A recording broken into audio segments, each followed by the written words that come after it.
World Pro Racing, where sim racing becomes real.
Senna was a god.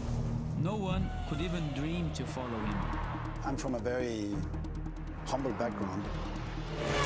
The role of women at that time were really difficult.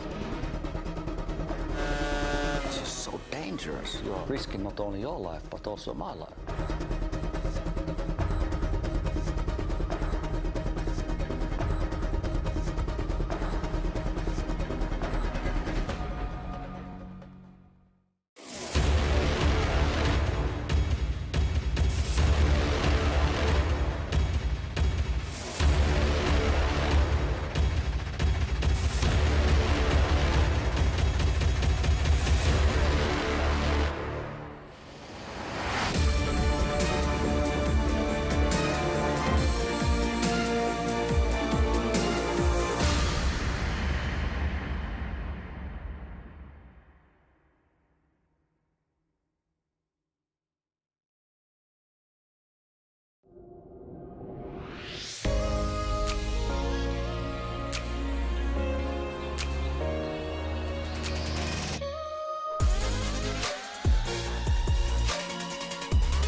World Pro Racing, where sim racing becomes real.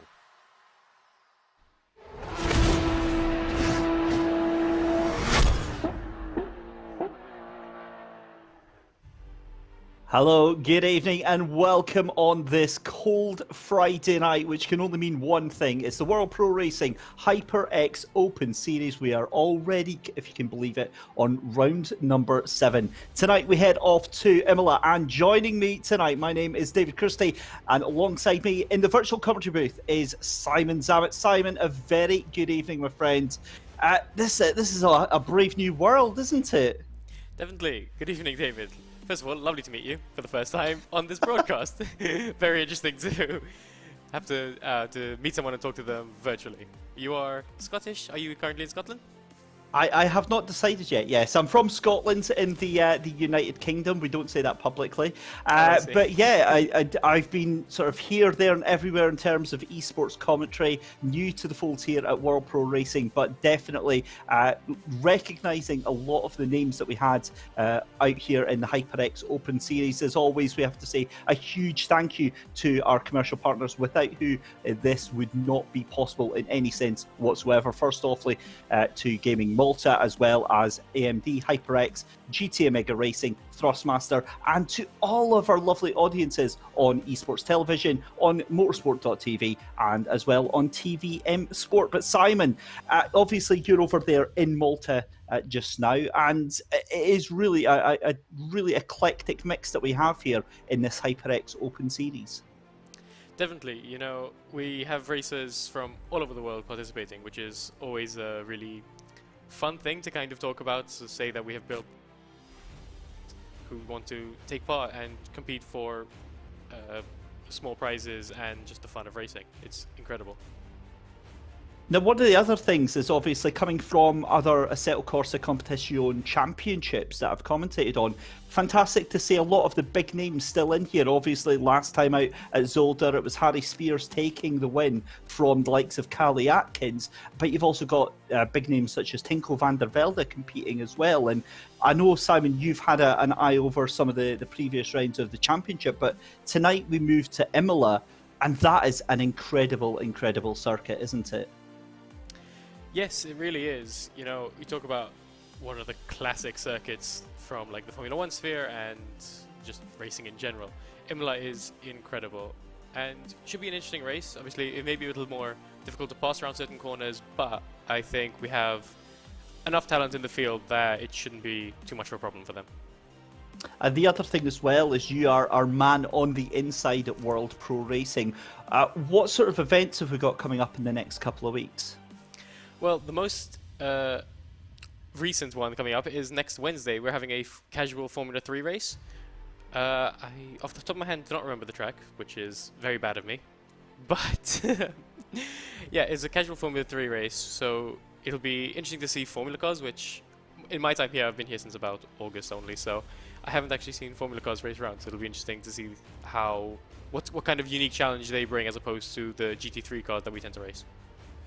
Road America, I believe, is the yes, you are track that they're correct. going to be at. So I'm only saying that because I've got our production team in the background. We've got Justin giving us all of the information, as always. Practice. Exactly. Practice is underway at the moment. Just to remind you of the lineup for tonight, because we have two races, don't we? We've got the 30-minute sprint race and the 60-minute feature race coming up tonight. And Simon, what sort of pressure do you think that puts on the driver in terms of taking the result from one race over into the next? Well, obviously, drivers earn points for both, but the two races are two completely different challenges. In the 30-minute sprint, it's drive as fast and as consistent as you can and make it to the end. Whereas in the 1 hour race, you have a lot more strategy involved. There's a mandatory pit stop phase, so you have to account for what other drivers are going to do, as well as while managing your own tires and your own fuel. So it can be tricky. We have seen in times drivers who do really well in the sprint race kind of falter in the feature, or vice versa. But we've equally seen drivers who've just been on it from lap 1 of practice and have never really had a challenge. So it's a bit of a mixed bag, but it always offers an exciting challenge and an exciting viewership. Well, a very good evening to our audience over on YouTube as well, to Nathan Villa, to Kiyu, and everybody else that's watching. But Simon, let's head over trackside then, as we have got the remainder of free practice underway just now. Now, this is Unisalv Leinen. We see him in many other championships, takes part in the Griphax engineering team, and he is out by himself then in the and I'm not sure if that's just, we're not sure what team he's in, or if that is team question mark, the international man of mystery in the number 100. But again, Simon, the names that are up here are some of the names that we see in the cutting edge of Assetto Corsa Competizione esports championships, likes of the number 121 of Luke Whitehead here.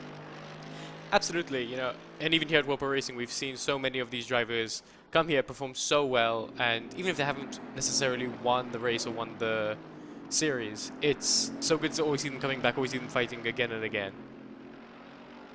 And that's the great thing about this, is obviously you're just on the start of your esports commentary career, Simon, and I can tell you from experience, it's fantastic when you get to the point where you sound like you know what you're talking about, because it gives you quite a lot of confidence. It takes a couple of months, but yeah, it's a great place to be. Watching Dare McCormack here for the Williams esports team, the number 14 AMG just now. The AMG seems to be quite a popular car here tonight, making up, what's that, 5 of the 14 cars here. I'm very much a Mercedes AMG man myself. I do love the layout of that car. It seems to be very, very planted, but in some of the races it doesn't seem to be as fast as the Aston Martin. Yeah, obviously these drivers would have done quite some practice, so I seem to have, I think it is 6 actually, Mercedes for driving. There may be some merit to that, maybe this is the fastest car. Personally, literally purely based on aesthetics, I'm more of a McLaren fan, but when it comes to the actual driving, obviously each car has its own characteristics, it has its own strengths and weaknesses. So it'll be interesting to see how they stack up, and if the 6 drivers in Mercedes have made the right choice. Well, we'll certainly find out. They've certainly got the odds of the numbers on their side. Dermot Cormack currently second place, just 6/100ths of a second off of Callie Atkins in the 210 Bentley. 1:40.701 is her fastest time just now. And Callie, with 11 minutes to go, what we normally find with Callie is that they'll jump into pit lane and they'll likely leave it till about 5 or 6 minutes left to go. And then Dare McCormack will be chipping away, I think, trying to get that gap down. But normally in qualifying, we see it down to about 5 or 6 minutes left to go, and then all hell breaks loose. Definitely, you know, these drivers want to wait until the absolute last moment when the track has as much rubber as it's going to get. It's going to be as fast as it's going to be in that session, because that's the time they're going to have the best opportunity to push for the fastest lap and push for the high positions. It's obviously they're setting bank laps now, but really that's the high risk, high reward element to it, where if they make a mistake on that lap, they kind of have to sink the teeth into it and just understand that, well, the other driver's going to get faster laps, so I have to do more work in the race. So really to see how hard they push, how careful they are, maybe, if they want a stable track position but want to set themselves for the race. It's always a fun challenge. Absolutely. So we're on board then with Dare McCormack. Let's have a look, and we'll actually stay on board with Dare to give you a little idea of the track. This is coming up the run towards the chicane at Variante Alta, and then it will be down through the right and left one. This is a very difficult chicane as well, because you don't want to take too much of the curb on the right hand side here, and it catches me out quite considerably. I do enjoy pretending to be competent at sim racing when I'm very far from actually being that. But down into Ravazza then comes Dare McCormack, and we'll actually take you on board then with a full lap here. This is where the lap really begins. It's that exit from Ravazza and along this long sweeping right-hander to start another lap, as we see Luke Whitehead actually jumping up into second place there, 3/100ths of a second behind Callie Atkins. And now you've got 3 cars within 1/10 of a second down on the brakes then into Tamburello, the left, and then the right-hander here. Again, wonderful, wonderful speed getting taken through on this Mercedes AMG of Dare McCormack here on the run down into Villeneuve. And again, a very, very easy corner from the looks of it, but so simple to take that gravel trap on the left-hand side. On the brakes into this tight left-hander called Tulsa. up through the gears then, second at the moment, third gear. And it's on the run uphill towards Piratella. Another deceptively looking left-hander here, where you do have to let off and brake a little bit more than you actually think you do here on the run down through Aqua Minerale. And again, a very tight right-hander here, and it's a run up the hill there. That is so easy to do, where you take the extra runoff there, Simon, and you almost certainly invalidate your lap as he comes up to Variante Alta. But Simon, I mean, a lot of flashpoints here, and one of the tracks I think that makes it very difficult for overtaking, because the corners are almost too narrow for the two cars to go side by side. But momentum is going to be so key tonight, isn't it? Absolutely. I'll talk about the track limits issue for a second first, but as we saw, it's so easy to just make a little mistake, maybe hit a curb too hard, maybe just take a bit too much speed, run wide, and as soon as you're off the white line, your lap's invalidated, so you're going to have to go again. As for overtaking, as you're saying, the corners are very tight, it's a very narrow track here. But what does kind of help these cars is that there are a couple of occasions where they can get up some speed and maybe try outbraking their competitors. But you have to have a lot of confidence on your brakes and a lot of trust in your tyres to do that. It's not going to be easy whatsoever.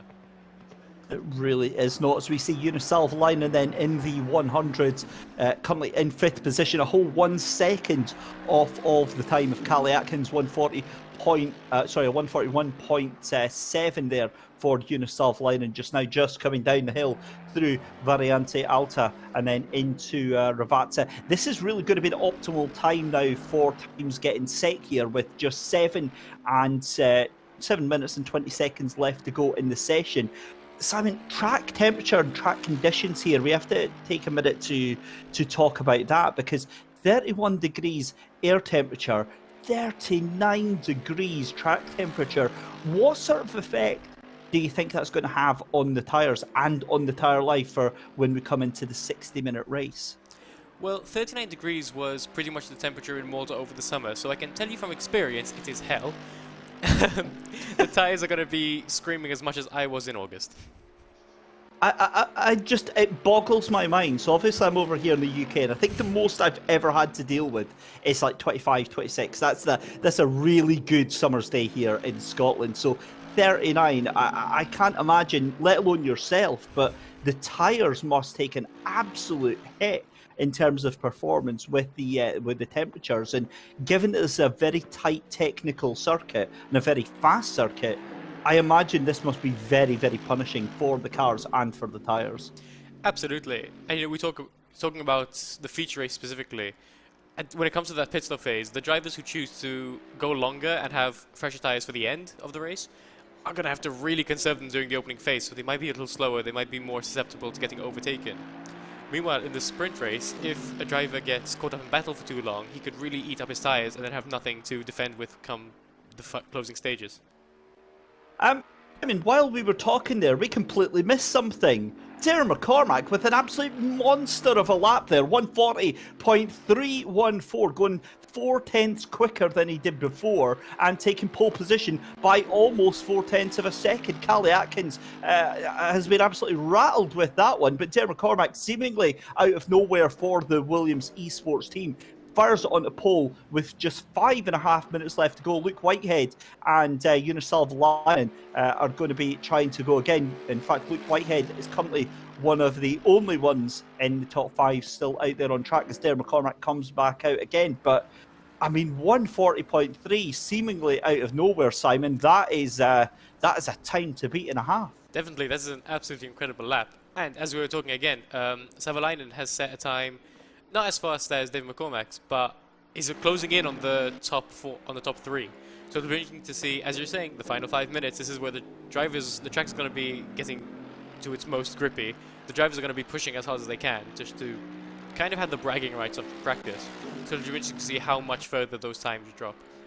Do we think between practice and qualifying we might get into the 139s? Because I think we might. I think you're absolutely spot on with that question there, Simon. I think we're very well might be. Again, it's a case of getting all of the different sectors hooked up absolutely spot on. I think ultimately probably a 1:39.7 is going to be the fastest we're going to see.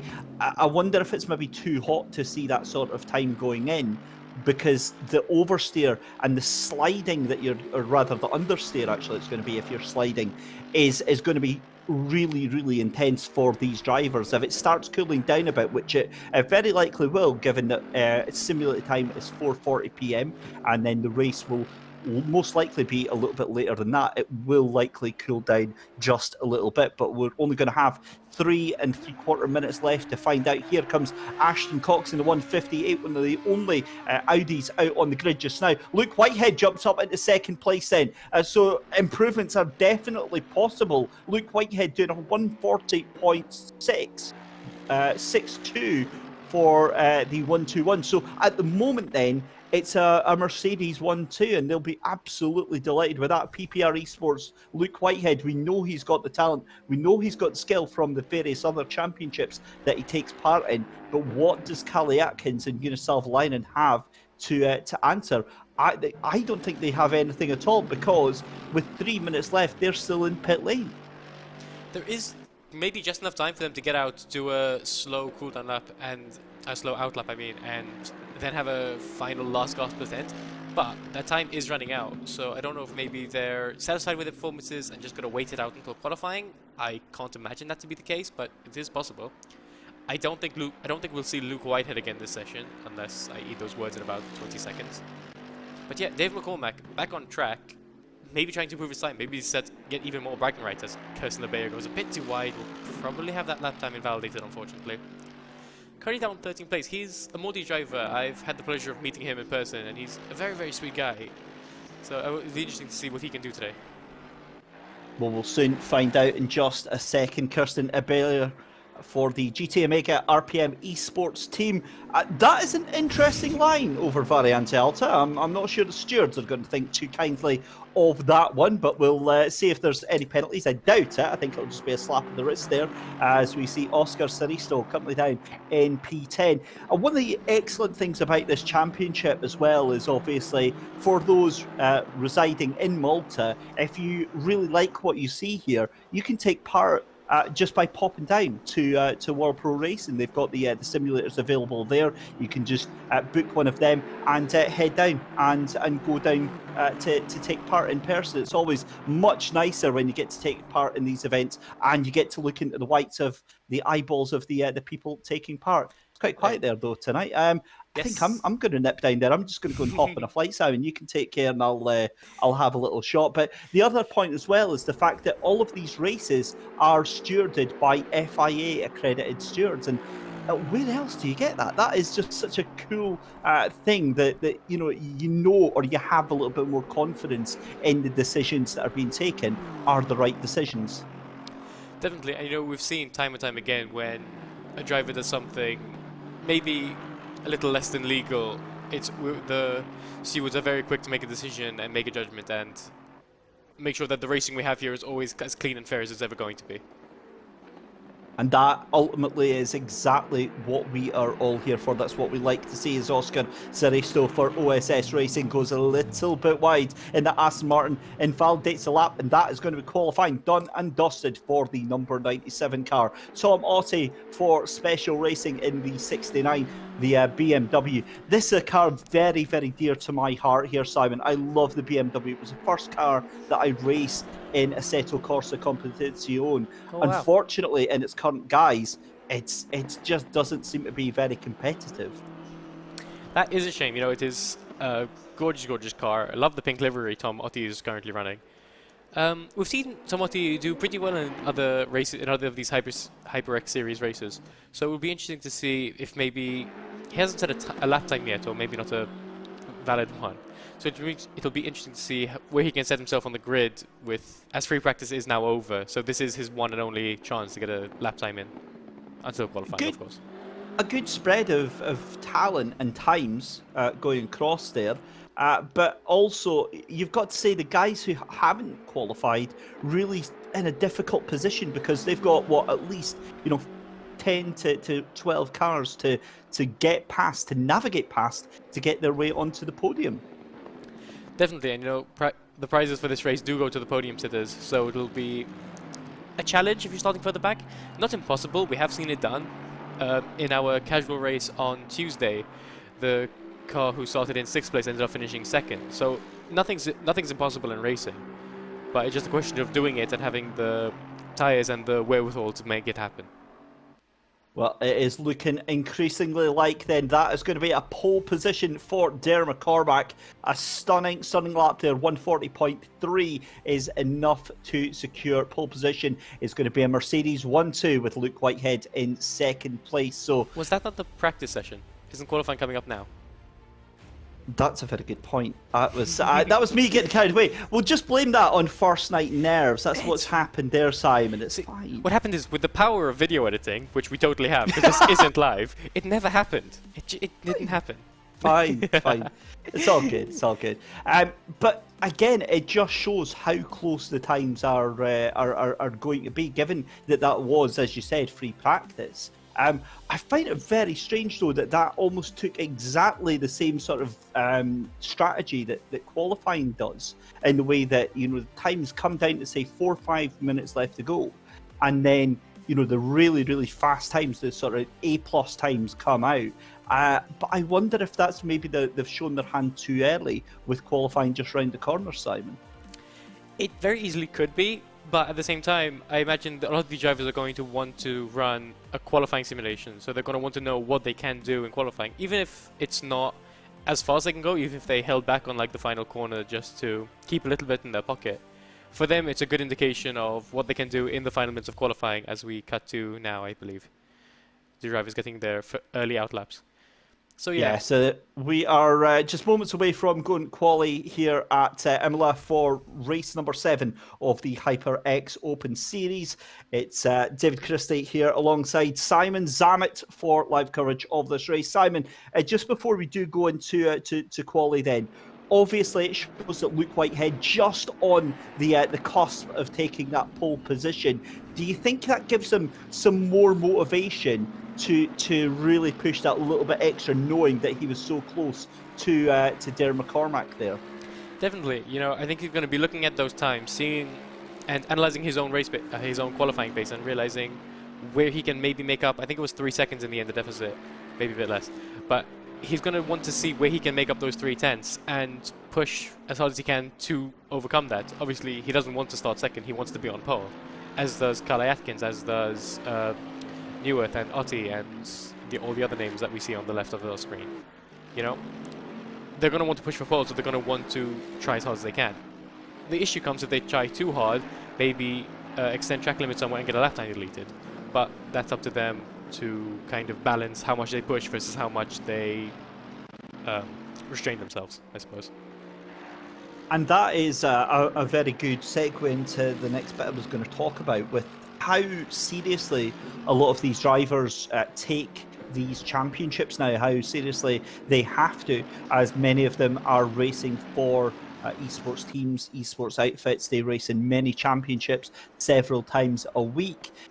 I wonder, is it a case of that it makes it easier for them, I wonder, or does it make it sort of more difficult with the risk of burnout? It's certainly for the likes of Samir Foch and Callie Atkins and Darren McCormack and Luke Whitehead, we see them in multiple championships. And I wonder, Simon, what's your thoughts on this in terms of the amount of, oh my goodness me, wow. It's Gergely Kunsabo. That is an absolute brain switch off moment there. I'm really not sure what he was at there. It pulled off to the side, obviously slowing down for his lap there, and just pulled straight into the racing line with no warning whatsoever. That is that's a boneheaded move, and I wouldn't be surprised to see that being looked at the stewards there.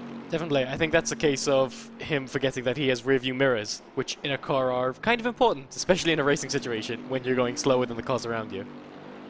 That is, that's a bit of a fail there for Gregory Kunsabo there in the number 90.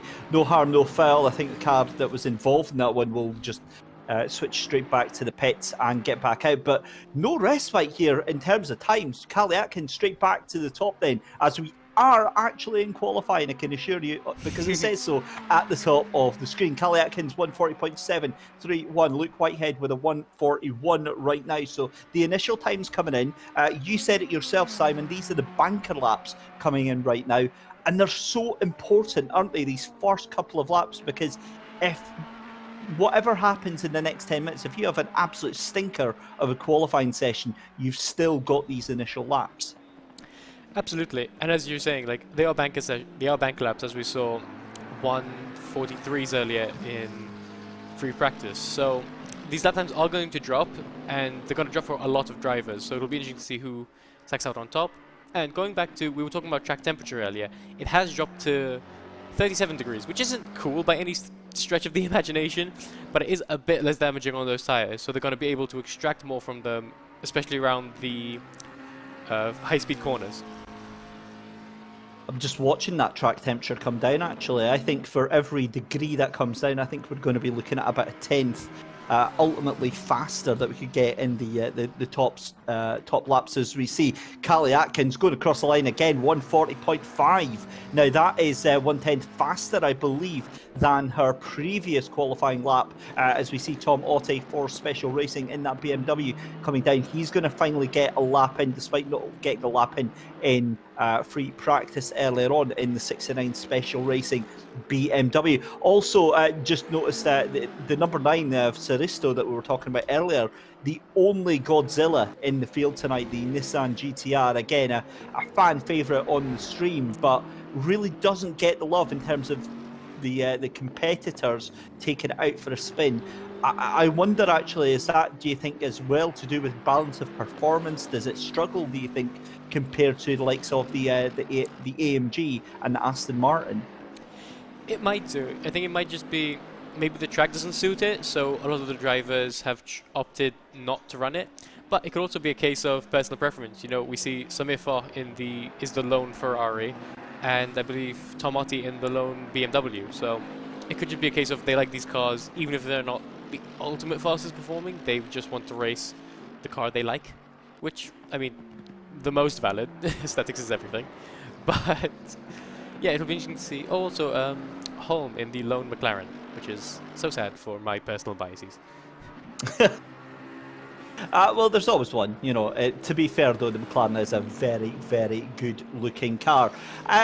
Do you remember when I said about that we've got FIA accredited stewards that watch all over that?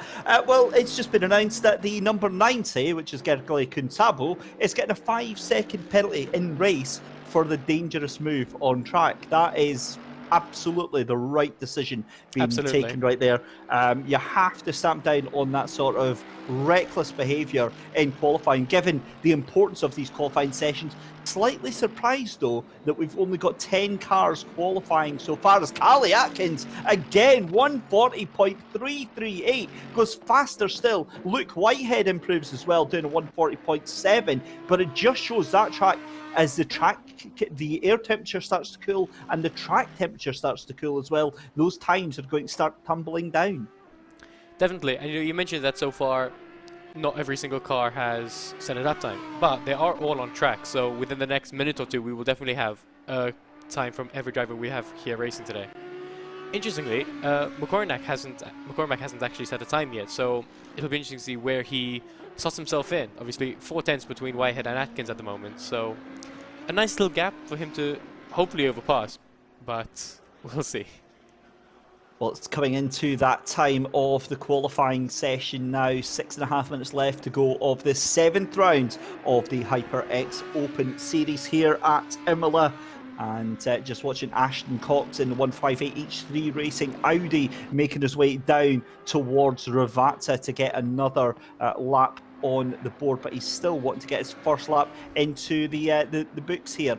Also seeing that Dermot Cormack, as you said, is just out on track just now, just looking for the number 14 to see if I can see him. I think he's just behind the number 88 as Ashton Cox comes across the line. Is it a lap in the books? No, it isn't. So this is going to be an out lap then, or a invalidated lap. Here is Dermot Cormack then. This is what all the attention is resting on right now, with 5 minutes left to go in the qualifying session. The Williams esports driver was fabulous in free practice, where so much so that I actually got confused and thought it might have actually been qualifying, but not to be. Dermot Cormack then coming across the pit entry line to start his lap. 5.5 minutes left to go, and it's a lot of pressure to be putting yourself under with 5 minutes left to go. He's already done an outlap there, and there you go, 140.42 for Dermot Cormack. That is an absolute lightning bolt across the bow of Callie Atkins, and he's already on another lap just now. This is game on, and we've got a qualifying session. I believe that's what we call a challenge. Less than a tenth behind Atkins, and going for another lap.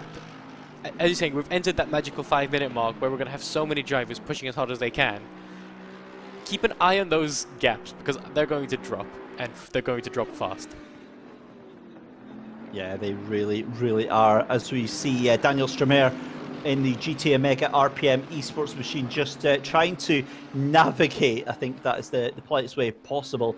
I think that might have been the 23 of Pierre May that is just behind him in the other Mercedes just now. We see Otte up into 9th position. I'm just trying to keep an eye because we did see some changes there. Gergely Kunsabo up into 11th place there. Ashton Cox then up into 8th position now as well.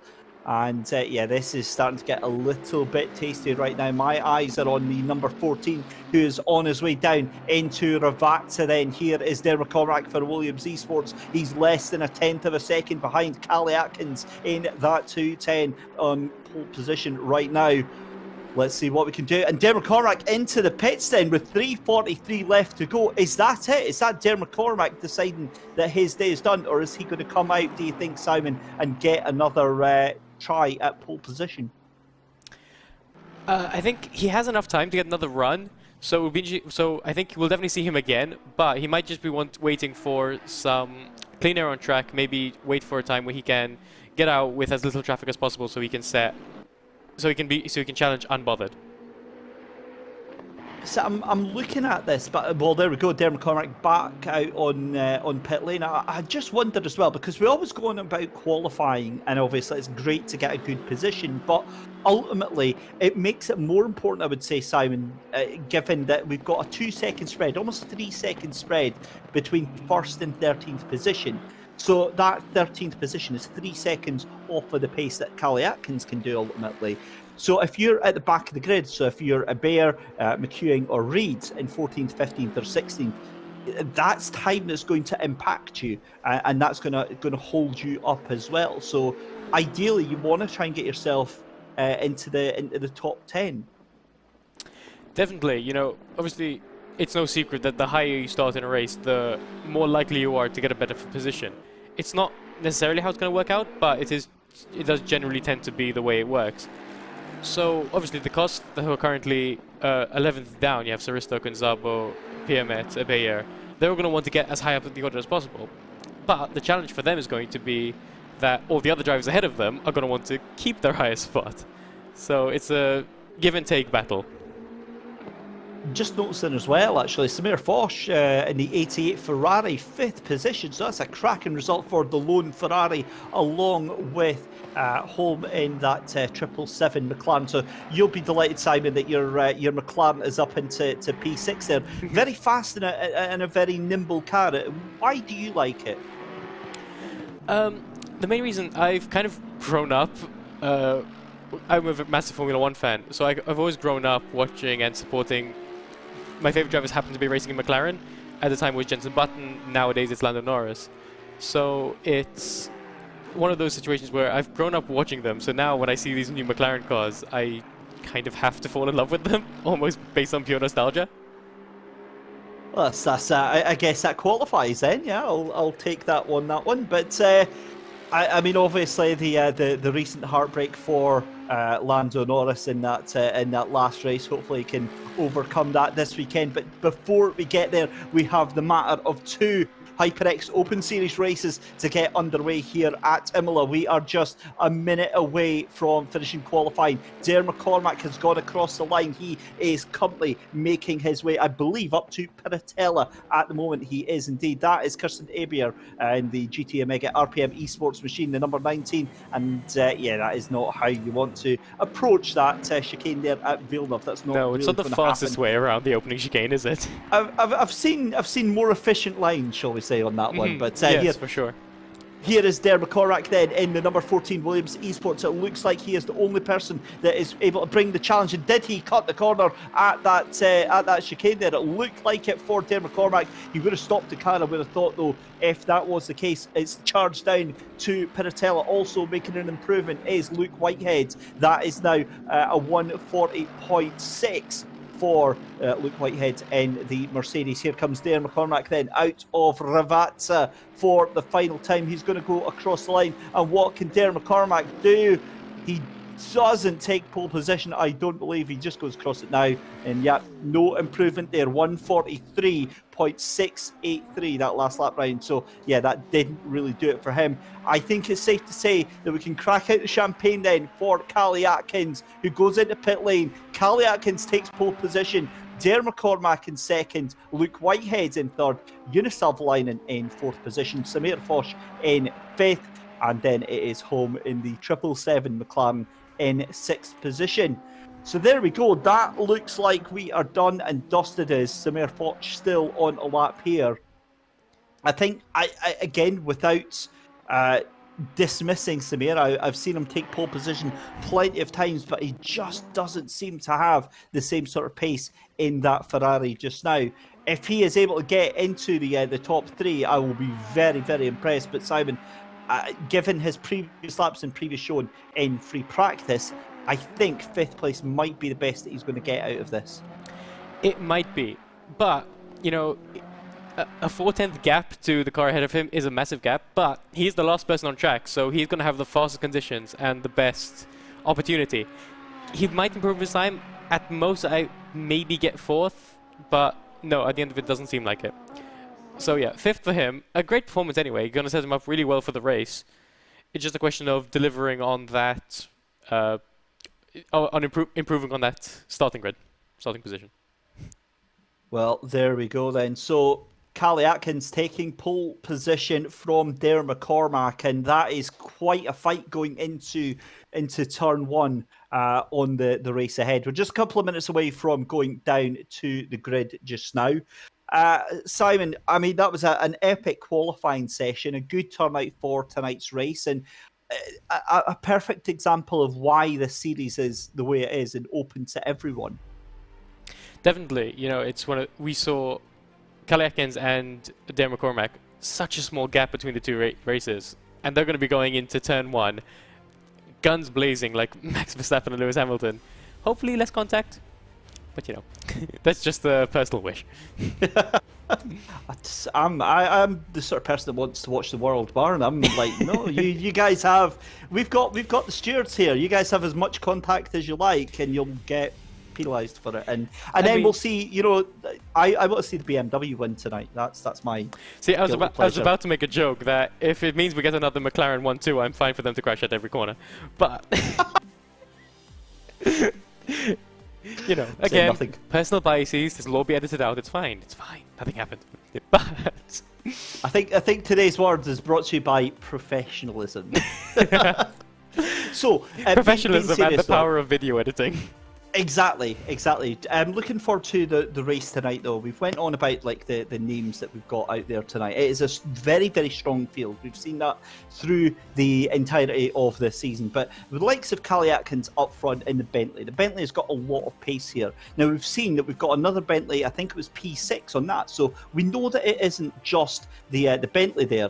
I think what we'll do, though, is we'll have a little chat about that more on the build-up to the grid. We'll have a quick ad break, and we'll be right back with you on World Pro Racing.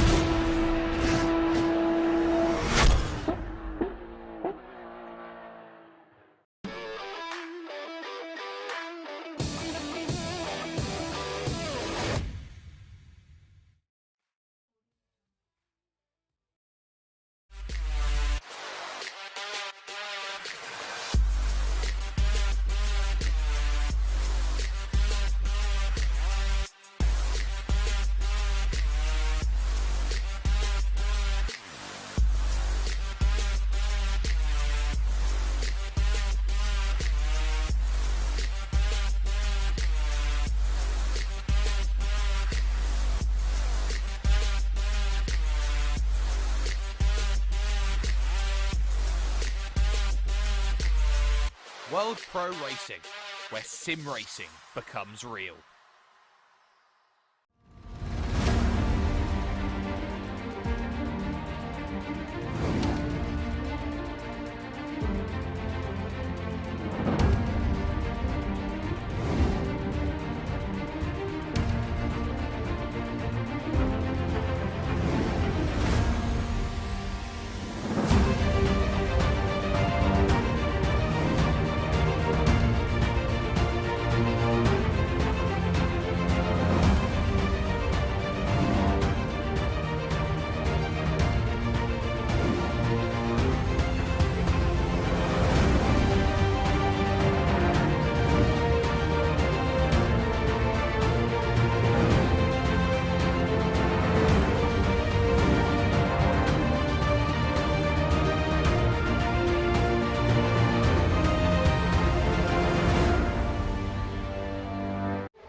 Welcome back, ladies and gentlemen, then to live coverage of the World Pro Racing HyperX Open Series race number 7 from Imola. It's David Christie and Simon Zammit here with you in the virtual commentary box on the build-up. And Simon, I was just asking you beforehand, I mean, big names, some big talent out there.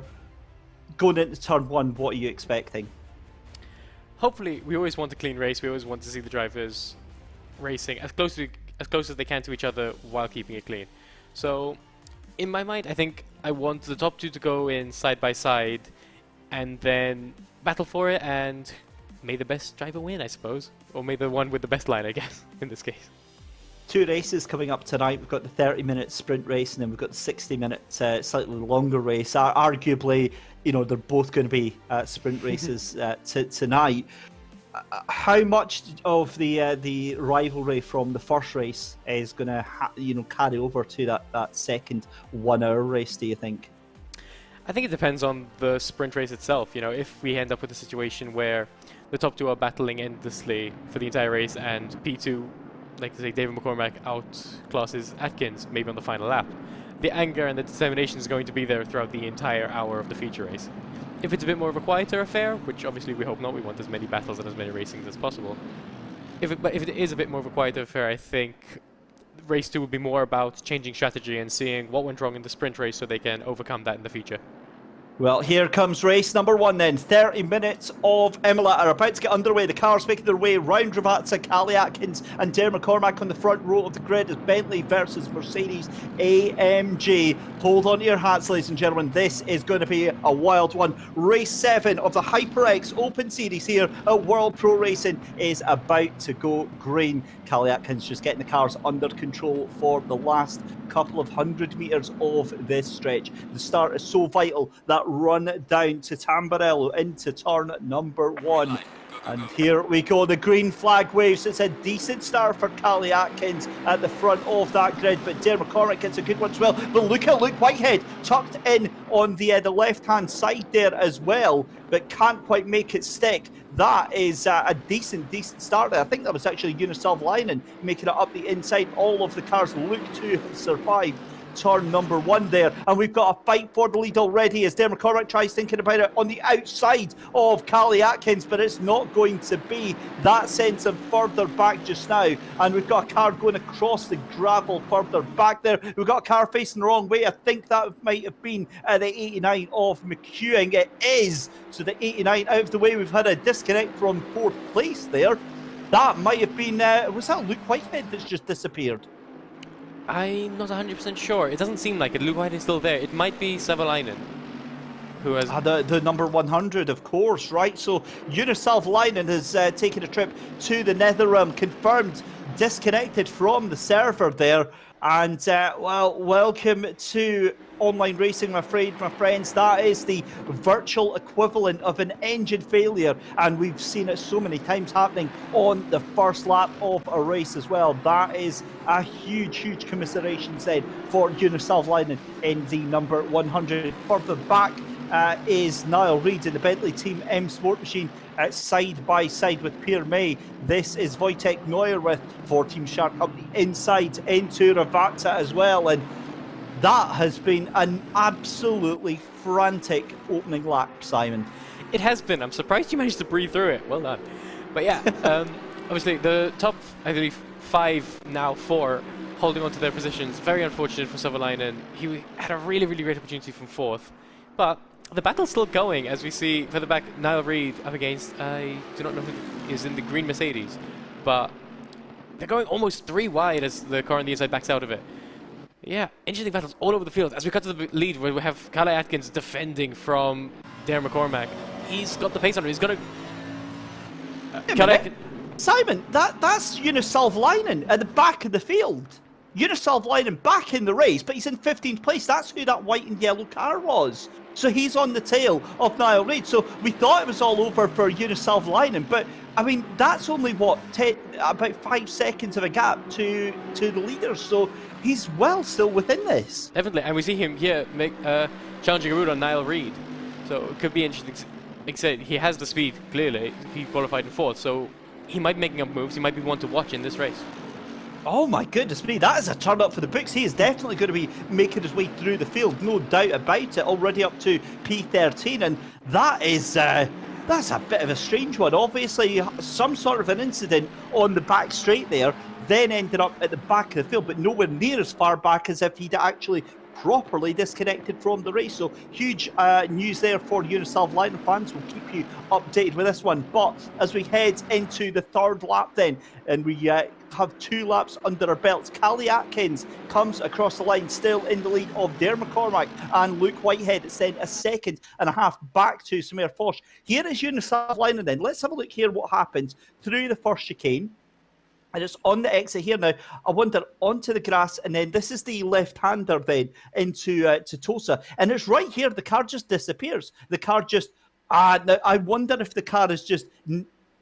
Right, there we go. So the car just jerked to the back a little bit, moves over to the grass, lets everyone through and gets going again. So some sort of hardware or technical failure there, Simon. Definitely. Maybe a controller or a wheel disconnection, possibly. Hard to say, obviously, when we don't have the luxury of seeing into their setup. But yeah, unfortunate for them, but they're going to be carving through the field again in anger, so it will be they're one to watch for sure. As I say that, here they go making another move. I believe this one on Kirsten Aveyer. Up the inside, very well done into the hairpin, and I think he's going to, definitely going to hold that move. Yeah, good thing. I'm slightly confused actually, because he'd already got past the bear. So Salvalainen has lost that place to Pirme and to Reed and to Bear again, and has went all the way back down to 14th place there. So Salvalainen is having an absolutely torrid race today. Yeah, it's really strange. I wonder if technical issues are going to plague him for the rest of this sprint race. Hopefully he can sort them so he can take part and properly take part and compete in the feature race. Again, he'll start from 4th again, so he has another opportunity to score some good points. It's just a question of figuring out the issues he's having. As we see up to Dave McCormack getting under pressure from Luke Whitehead in P3. Can Luke he's got a run on him into the down the back straight, down the front straight, I should say. Is he going to try to dive into turn 1, do you think? I don't know. Luke's a smart cookie. Luke's the sort of driver that wouldn't force the issue if he can. But oh my goodness me, wow, that was a move and a half there from Luke Whitehead right the outside. Got the move done before the corner even approached them right now. But Darren McCormack is going to have the cutback. He drinks into the toe of Luke Whitehead just now as they've swapped positions. The 1-2-1 up into 2nd position just now, and that was a move and a half as we see Gergely Kuntabo for Mad Panda Motorsports side by side, and actually just loses the position there to the number 23 of Pirmes, who is just in front of him just now. Of course, we saw Gergely Kuntabo with that 5-second penalty you see there to the right hand side for that qualifying incident where he brought the car straight back out onto the racing line, causing a collision with another car. The stewards feeling that that was too much. We've got a 10-second penalty here for car 23, and that was for an incident involving McEwing in that 89 car. So a 10-second penalty for an avoidable incident there. Unfortunate for him, obviously, like I said, we have the FAA accredited stewards here, Adrian Figallo and George Muscat. So it's good to see that they're acting quickly and making decisions that benefit the race as a whole rather than just the benefits one driver. We also have a drive-through penalty for Niall Raid, maybe due to track limits for him, unfortunately. We talked earlier, very easy to do around the circuit. It's very tight. The corners kind of approach you when you're not expecting them. So he's going to have to serve that, and it's going to dump him probably right to the back of the field. Okay, that is...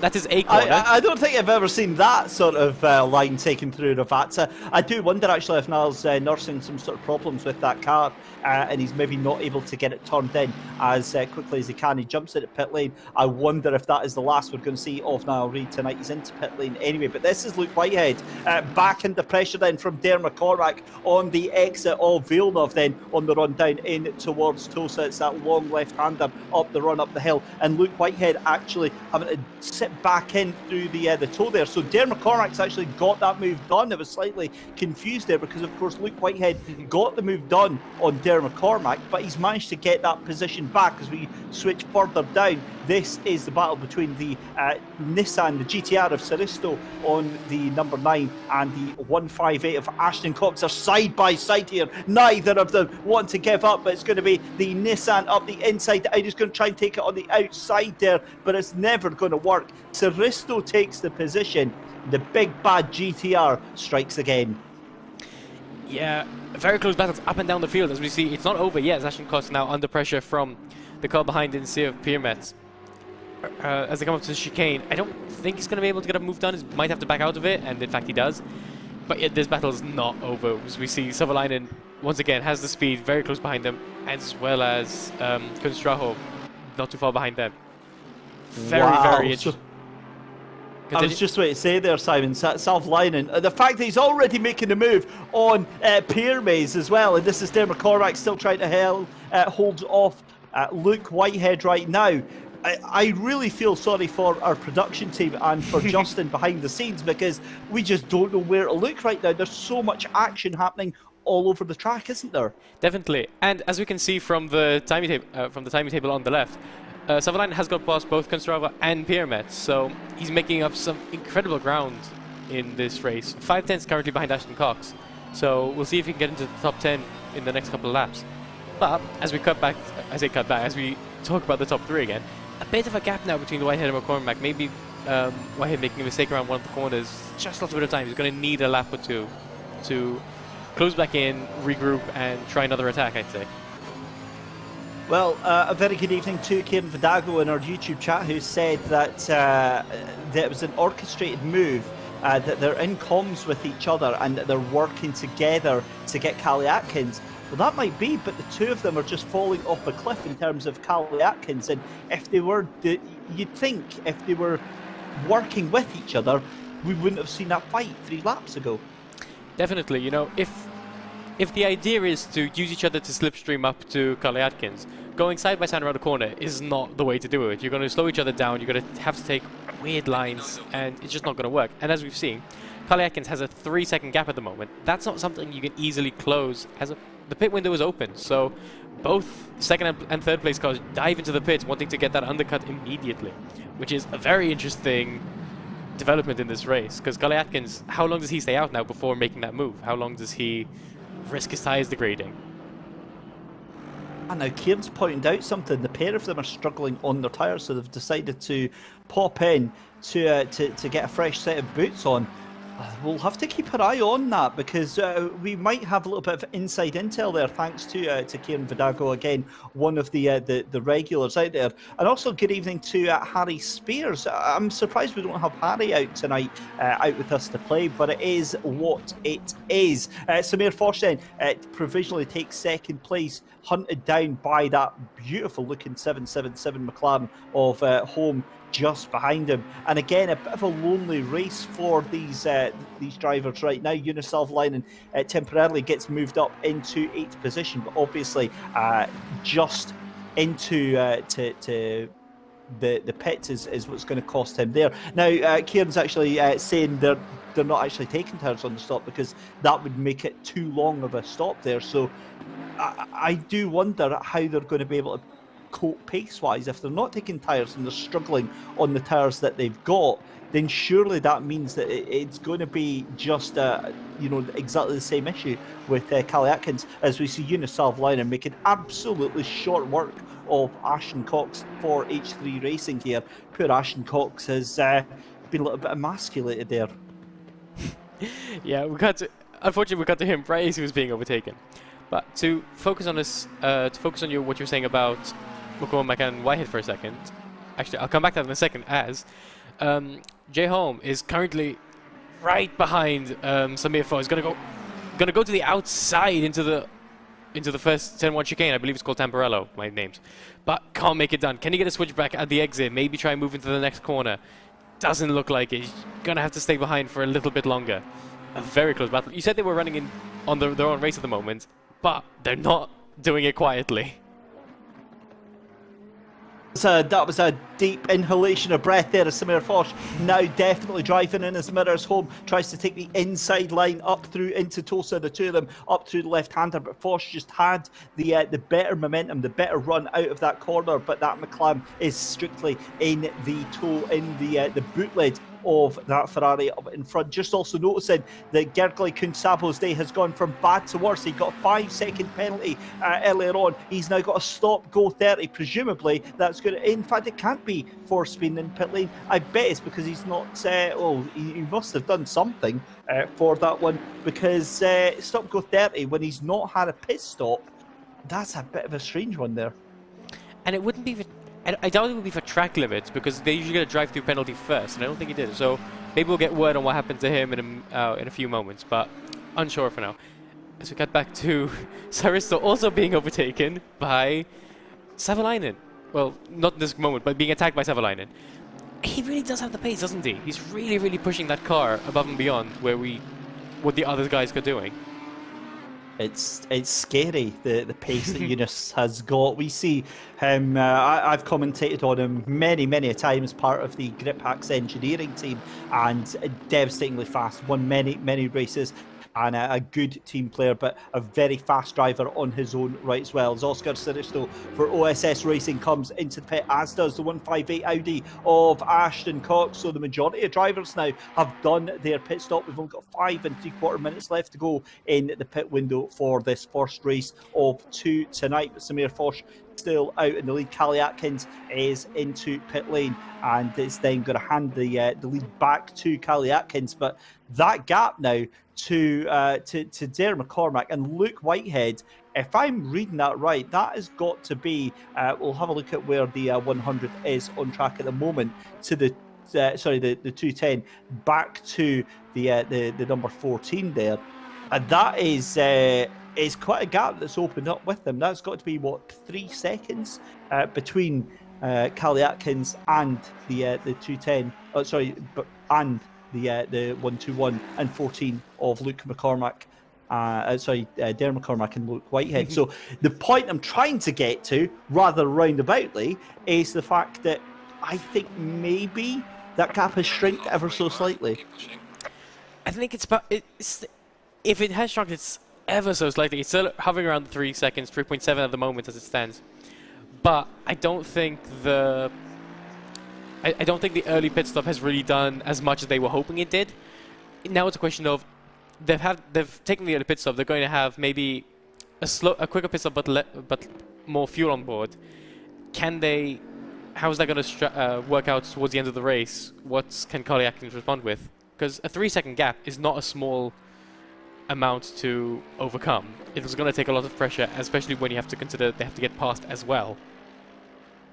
I'm just also noticing Luke Whitehead has fallen off a cliff then, 2.5 seconds behind Darren McCormack then, and McCormack into that second position. The gap 3.5 seconds as they come round Ravata to crack another lap into the books here. 40 minutes left to go in our first 30-minute race of the evening here, and that gap is actually starting to come down, I'll be honest with you. It was 3.8. It's now down to 3.5. It then is now down to 3.2. So Darren McCormack, I want to say he is actually chipping away, but I'm trying to understand how Samir Foch showing us in second place there, but he will filter down. In fact, there he goes now. Yes. Down through the order there. The 23 actually brought out a yellow flag there. I think Pierre Mays is retiring from the race because that was a yellow flag. He's already pitted, and that car into pit lane again as we see Tom Otte under pressure here from the Bentley of Stremer.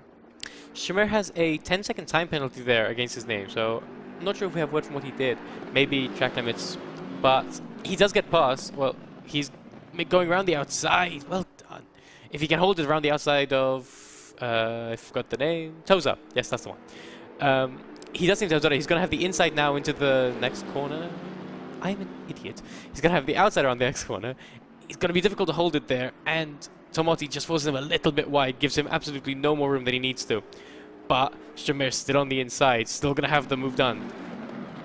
As he go round out the inside. That is tight. That is very, very tight. But the Bentley gets it done. Stremer takes the move and takes the 7th position. The BMW is absolutely spitting feathers right now. Tom Otte for Special Racing, despite all of the effort, despite all of the shenanigans there, going side by side for 6 corners in a row, has to think better of it, and ultimately is going to drop off from the back end of that Bentley. The Bentley just has much, much better straight line pace on that one. Salvlainen into the pits then. Salvlainen, I think, is going to have made huge gains here. In fact, if I'm right in saying, he's going to be up to 8th position right now when all is said and done. And that is an amazing performance from Jonas Salvlainen. If he can actually get that car back out, in fact, there he goes. He's going to struggle to hold that position on, but Callie Atkins, that gap going up considerably now, 3.8 seconds, and barring any mistakes, Callie Atkins is just ridiculous in terms of pace right now. It looks very, very strong for Callie. After that last performance there at Zolder, we're finishing 2nd place in that main race to finish 1st in the 30-minute race. That is some strong back-to-back performances. So 11 minutes left to go in the race just now then. Back with Samir Foch. I've just noticed the team name, Haas, but without the money. Simon, we're going to have to get our best Günther Steiner impressions on the go very, very shortly for Samir. But at the moment, Samir under pressure again from the 777 of home in that McLaren. But the McLaren just doesn't seem to be as comfortable as the Ferrari over the curbs. It doesn't. Samir Foch obviously made a little bit of ground in the pit stop phases. Not much, only a few tenths, but enough to just have a little bit of a breathing room so he can afford to attack these curves more, maybe run an inch wide in places and not immediately have a McLaren 10 centimeters behind you. Just watching the BMW. This must be such an intimidating experience for poor Tom Otte in Special Racing, because he's driving the BMW as best as he can, and he's got this absolute hooligan behind him of Jonas Salvlainen in the 100 Mercedes, looking every which way and not giving Tom Otte an ounce of space at all. As we see Kirsten Hebert completely missing the braking point for Variante Alta, and has to allow that position back to the McEwen car, the 89 behind. Here comes Jonas Salvlainen side by side. It was almost lost for words. Is he going to try and make a move up the inside of the BMW? He thinks about it. The two of them, oh my goodness me, that is a move and a half through. Villeneuve then is going to have the inside line for Toza. The move is done. At that point, Simon, you just have to just give up, do you, on trying to defend from Jonas Salvlainen? If he wants the place, he's taking it. I was going to say, like, at what point in that corner did Tom Otte have to understand that he's not going to be victorious in this? Salvlainen has just got the pace in that car. The Mercedes under him is working so well in these conditions, and he's just absolutely flying. That move, so good, so measured. Absolutely one for the highlight reel. Yeah, for sure. Notes in as well, the 14 Williams esports machine of Darren McCormack, that's dropped off a cliff now. That gap is 5 seconds, so any hope that we had for a battle for the lead is out the window in some style. Callie Atkins has the hands round the throat of this race. Dominant fashion for Omega G Performance. It's a worthy performance as we head into the final 8.5 minutes left of this first race of 2 tonight. And yeah, this has been a fantastic race. I've really enjoyed this first one here, Simon. This sets us up, I think, in really good steading for the last hour race. Definitely. You know, if Callie Atkins has this much pace now in 30 minutes, imagine what they can do over an hour. And also, the other interesting factor going into it is what will Dare McCormack and Luke Whitehead change about their strategy to try and overcome the pace deficit?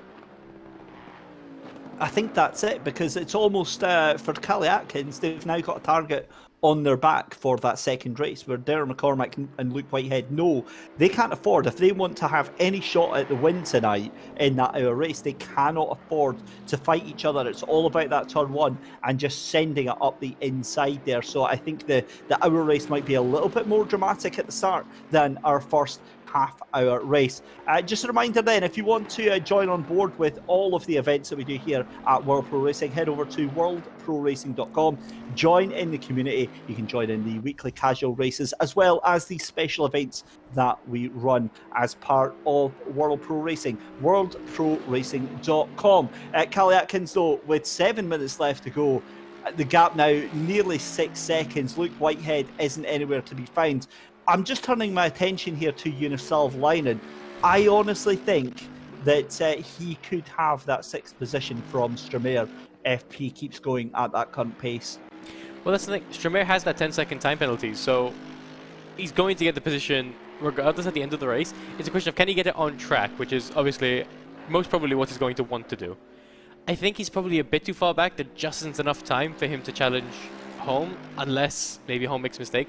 But as we've been talking about him, that gap has dropped to just 1.7 seconds. He is flying. Imagine what he can do in the feature race.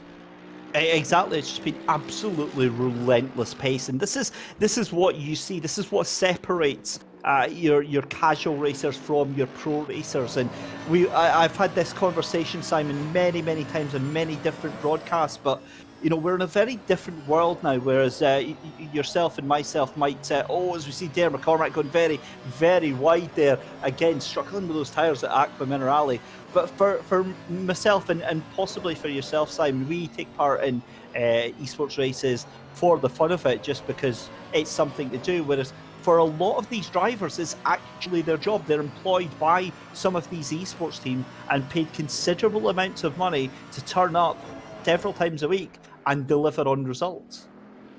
Definitely, you know, that's the joy of esports, is that it can 100% be a hobby, something you pick up on the weekends just for a bit of fun, maybe a competition or two.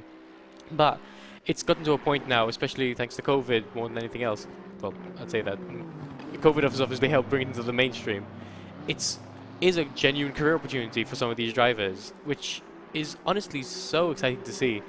I'm a massive fan of watching technology change and evolve, so to have a situation like this where you can make money consistently and safely from esports, it's absolutely fantastic.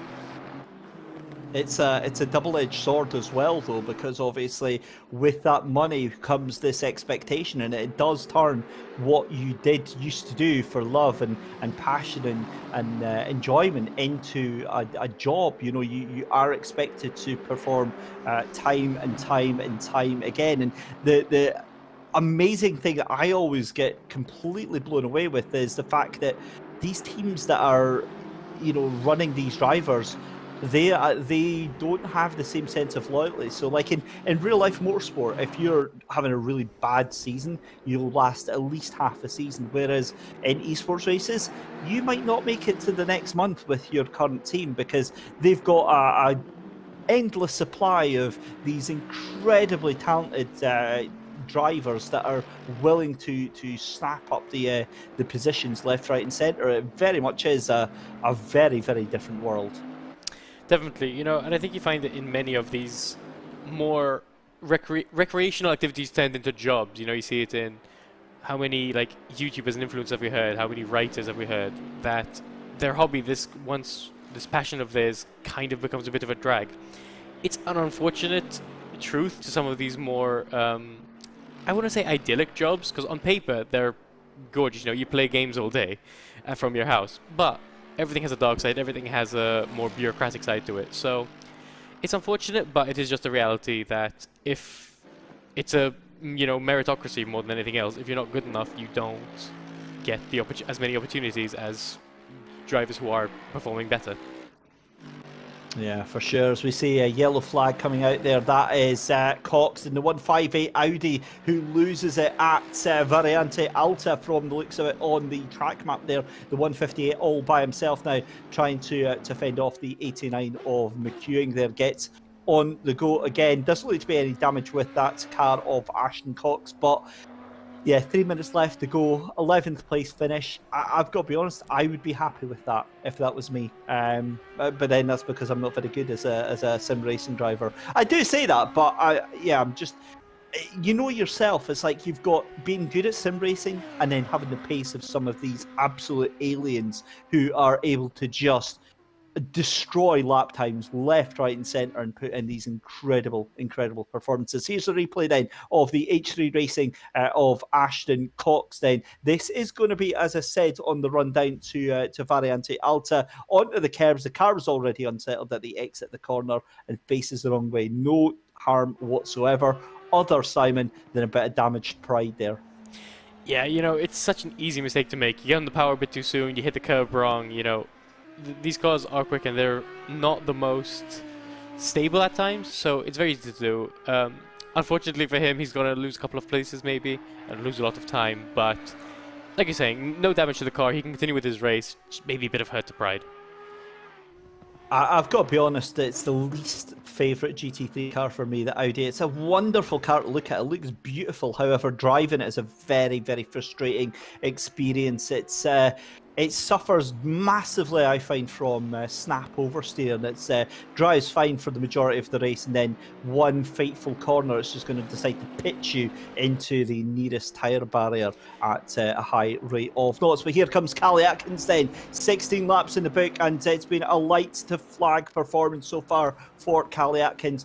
Maybe about a minute and a half of pressure from Dermot Cormack and Luke Whitehead, but other than that, it's been plain sailing for the Omega G performance driver in the 210 Bentley, down through towards Variante Alta then for the penultimate time. It's going to be the white flag this time by as we head down into Ravazza. Brilliant performance, and again, absolutely flawless, no issues, no worries to write home about. But here we go. This is the question I was asking: is the 100 of Uniself Line going to be able to take that 6th place from Strumer on track, because we know he's going to have that place in the bag. And in fact, if Strumer doesn't get a move on here, Strumer is also going to lose that 8th position to Tom Otte in the 69 BMW. So that is quite the turn up for the books. Definitely. It's very currently, I believe it's, if my math is correct, it's currently 10.1 seconds is the gap. So David Strumer is going to want to step on it. But hard to do when you have a very quick and very determined, let's say, Savalainen right behind you. There we go. Simon just searching for some polite words. I would have been Scottish, I would have had some slightly less polite words to use on that one. I thought of some more impolite words, but yes, you know. We can share them once the stream is finished tonight. But Uniself Lennon on the tail end of Strumer there in the number 1. We'll have a quick look at where your race leader is. Callie Atkins then coming up through Piratella for the final time just now. This has been an exemplary performance down on the run to Aqua Minerale. The right-hander through here just now gets that done, no problem whatsoever. I mean, Simon, this has just been a special performance from Callie, and there's really nothing to suggest that Callie doesn't have this in the bag for race number 2. Definitely, you know, this is the race every driver wants, you know, leading from lights to flag, barely any challenge from someone else. A little bit in the beginning, but they managed to hold off, keep their positions and keep their head down, and in approximately 1 corner and maybe 200 meters, they're going to win this race, and it's 100% well deserved. They've driven superbly. As they come across the line in just a few seconds, they're going to take the checkered flag. Well done, Carly Atkins. You have won the sprint race. Congratulations. Brilliant performance then for Callie Atkins to take the win. First race of the evening. Dare McCormack for Williams Esports is going to take a well-deserved second place. Luke Whitehead in the 1-2-1 comes across 5 seconds behind Dare McCormack there for PPR Esports. Samir Foch in the lone Ferrari comes out of the final corner just now, comes across the line to take 4th place, and then it's the 777 McLaren just behind. Ooh, that was a little bit close there of home in the McLaren. Stromae in the Bentley takes 6th position. Great result from Daniel Stromae. Will finish, unfortunately, in 7th position. That position gets handed to Unislav Lenin with the 10-second penalty. I think was just enough, because Tom Ottey actually gets demoted down to 9th position because Oliver Saristo in the number 9 GTR finishes in 8th position there. Neuwirth in the 63 Aston Martin in 10th position. Ashton Cox in that Audi we saw facing the wrong way at Variante Alta there finishes in 11th place in the Audi. McEwing in 12th, Bayer in 13th. Niall Reid and Gergely Kunsabo do not finish the race, 14th and 15th. But there we go, race 1 in the books. Callie Atkins taking the win there. Wow, Simon, that was a wild race 1. Definitely. Wow was the correct answer, I believe. It was so exciting from start to finish. There were races, battles and races up and down the field. And a dominant performance from Callie Atkins. A superb drive.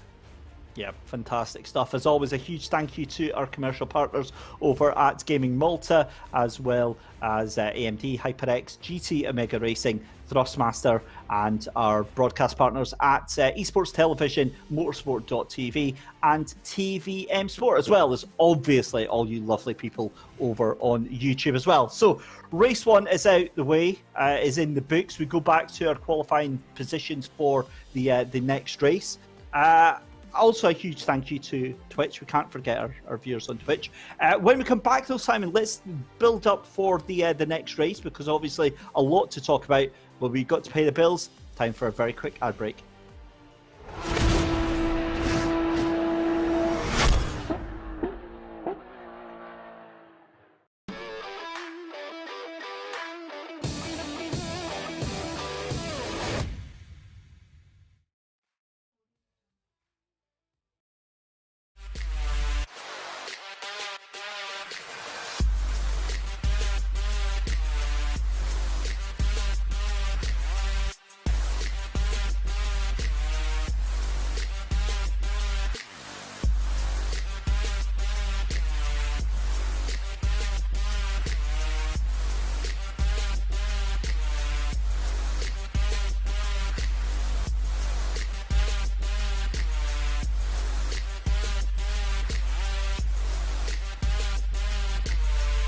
World Pro Racing, where sim racing becomes real.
Senna was a god.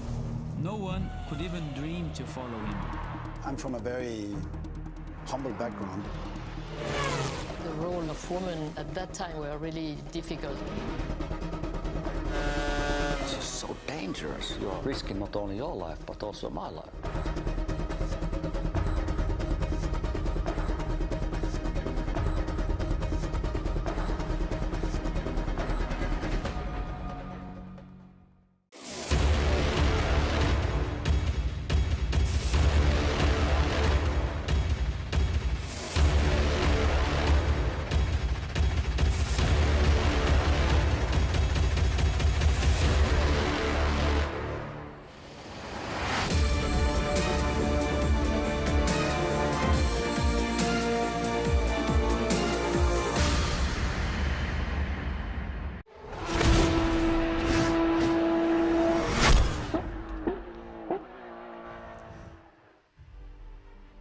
Welcome back then, ladies and gentlemen, to World Pro Racing Round 7 here at Imola. It's David Christie and Simon Zammit here with you for live coverage of tonight's events. You've just joined us. Where have you been? You've just missed an amazing 30-minute race that saw Callie Atkins dominantly taking charge from the outset. It was a case of the best of the rest for Dare McCormack and Luke Whitehead. Simon, we're just a couple of minutes away from the next race, but I don't know about you. Have you managed to get your breath back? Just about. You know, I think it was such a good race, so exciting, and now we have to do the same thing, but in double the time. So, gonna be fun. I'm gonna sleep well tonight. Let's say that. But yeah, I'm very excited for this race. Obviously, everyone's gonna be bringing something different, a different strategy, a different challenge to it. What can Callie Atkins do to take another victory? What can Dare McCormack and Luke Whitehead do to make sure that that doesn't happen? And now, if we look further back, we saw how fast Silverlinen can be. If they don't have tech issues this time and they can start in fourth, where are they going to be challenging, you know? It's very interesting. It's going to be a very frightening prospect, actually, as you said, yourself, Linen. If he hadn't have had the issues in that first race, could have been a very, very different thing. But you've also got to think with how dominant that Callie Atkins was on that first race. If they can get into that turn 1 and turn 2, that is going to be their only opportunity.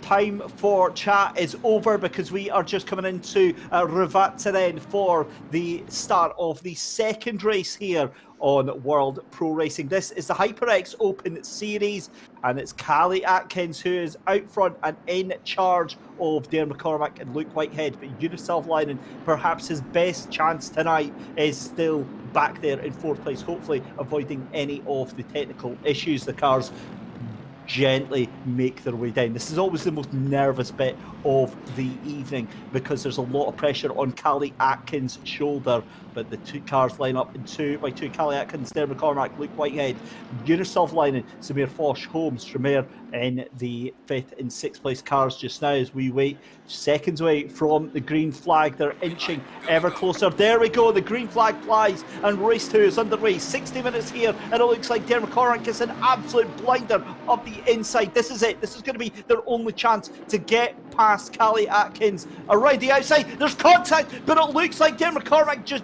slips away. That allows Luke Whitehead to get right the outside of them, and that chance could have already gone. There goes Uniself Linen up on the inside, and so does Samir Foch up into 3rd and 4th position. But it is Callie Atkins in 1st, is going to be Uniself Linen in 3rd, Dare McCormack in 2nd, and Samir Foch in 4th, and that is a disaster for Luke Whitehead right there, Simon. Definitely. You know, we said they needed to try something different, but he's gonna wish everything had stayed the same this time. But he's gonna go up the inside of Samir Foch. He's gonna make the move. No, not close enough on this occasion. But Sutherland's gonna be loving that start. Look how close he is to Dare McCormack. He's gonna be challenging right from the off. He really, really is. And this is exactly what you wanted to see, because, oh, we've got a car spinning off in the background. That looks like, is that the number 158? We'll get an idea on that in just a second. But that was a car spinning off into Aqua Minerale. Meanwhile, further back, Samir Foch loses that position then to Luke Whitehead and gets thrown to the wolves of Strumere and Home, who are fighting it out behind him as well. We've got Home on the outside. That's going to be the inside into Ravazza then to come round to complete the first lap. So Home moves up into 6th position, and that means that the Bentley has to try and fight off the number 19 of a Bear. This is all where it counts, though, as we go to a replay then. This is Niall Reid, who had horrible luck in that first race. Very wide up the left-hand side to Piratella. It's going to be on the brakes into Aqua Minerale here, and he just loses it by himself. That's quite an achievement there, Simon. Yeah, I think maybe he just tips a rear wheel into the off the track and loses all grip and just slides wide. Very unfortunate for him. As we see, is that a slight mistake from Dare McCormack is going to give Savalainen a bit more of a chance, but this is not an overtaking move. As we got to Kirsten Bayer defending from Saristo, goes a bit wide into the gravel trap, so he's going to get alongside, going to go round the outside, but can't make it done into Toza. Kirsten Bayer keeping that position for just a bit longer. As we cut back to the battle between Jimmy Home and Strumere. Strumere again trying to go around the outside. He's not going to get it done there, but Home goes wide. Could give Strumere another opportunity into the chicane, but going around the outside of the chicane is very difficult. Oh, it's all the chicane. My mistake. Certainly is. And Jimmy Home putting all of the pressure and soaking that up from Strumere behind him. But again, Strumere in that Bentley is going to have to think carefully, because he's got Kirsten Bayer just behind him as well. In fact, where is Tom Otte gone? Tom Otte has fallen off of a cliff in the in fact, that was Tom Otte in the Aston Martin. Wasn't Tom Otte in the BMW last race? I wondered why I was so confused there, but Tom was in the BMW. He's changed over to the Aston Martin. Niall Reid gets a 5-second penalty in the number 7 Bentley, so we'll find out what that's for in a minute. But this is going to be Salvalainen's best chance then on the start-finish straight then on the tail of Dare McCormack, and Dare McCormack might not have anything that they can do. It's going to be running it out to the wide. Oh, that was very, very controversial there from Dare McCormack, just closing the door on Jonas Salvalainen. I think that was done before Jonas was side by side, but here comes Jonas Salvalainen up the inside. This is down into Villeneuve, and like candy from a baby, that is going to be the position for Jonas Salvalainen. Wham bam, thank you ma'am. That is second place, and straight into a little bit of fisticuffs behind with Daniel Strumere and Tom Otte. That Aston Martin sneaks up the inside, and that Bentley is going down. Yeah, I'll talk about Savalainen first. An absolutely brilliant move. We saw him practicing that in the sprint race, but perfecting it now. He's into P2, and he's got the pace, maybe to catch Aikens. But even Strumere losing the pace to Tom Otte. A very, very good battle between the two of them. As we see Luke Whitehead and Dare McCormack back to their battling from the first race. Can Luke Whitehead maybe get a move into this corner? No, a bit too far back, but he's definitely looking, and he's definitely going to want to get past McCormack as soon as possible.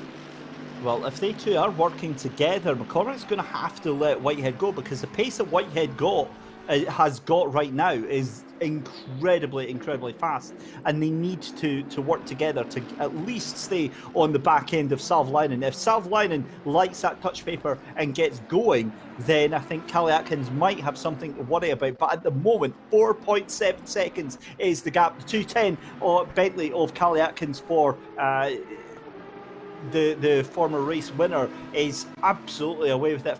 5 seconds now. I mean, it's difficult not to say that, as Dare McCormack into the pits already. That is a very, very early pit stop, and that's not going to count as their timed pit stop. No, that's an issue of some kind. going to take them right out of the running for this race, unfortunately. Which means Luke Whitehead now to P3, Samir Farr into 4th. And like saying, 5 seconds between Atkins and Savalainen is a very big gap to overcome. But there's an hour to go still, just as much, about 55 minutes. And we've seen Savalainen have incredible pace. So if anyone can do it, I believe Savalainen has the best shot.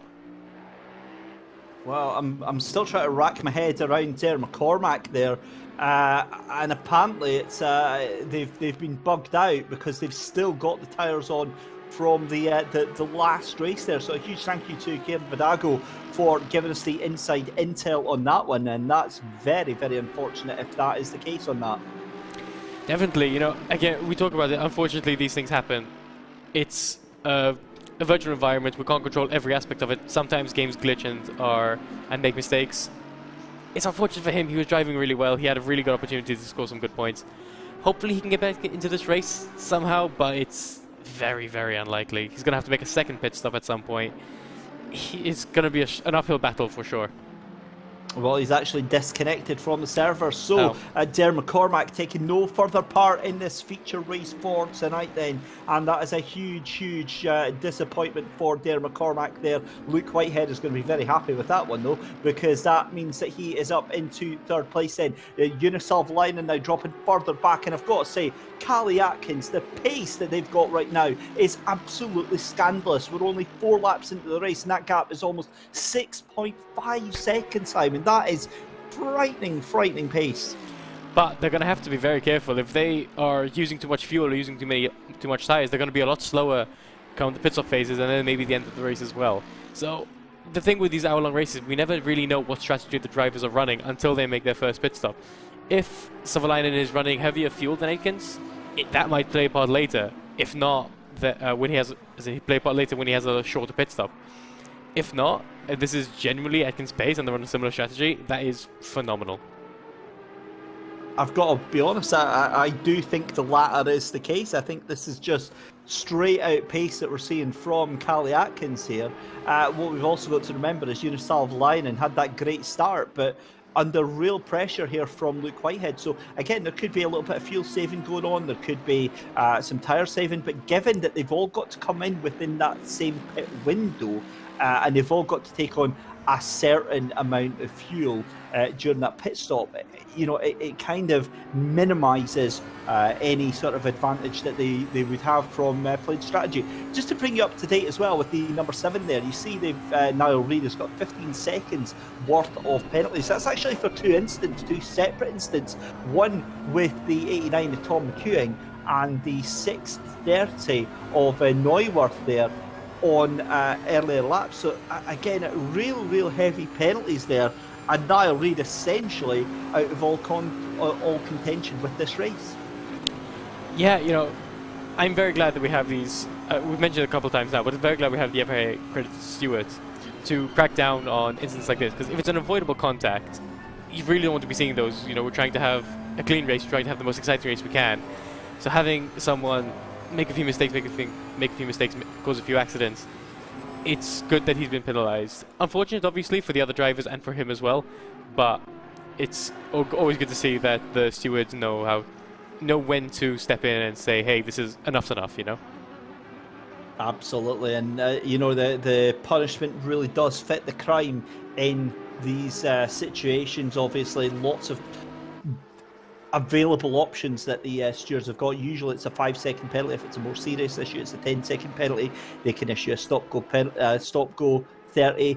I've actually seen races where drivers get disqualified for repeat offences, and unfortunately, you know, usually that's only brought out in the worst case of scenarios, and thankfully a lot of respectful driving. So I think it's safe to say we'll definitely not be seeing that one out in force tonight. But with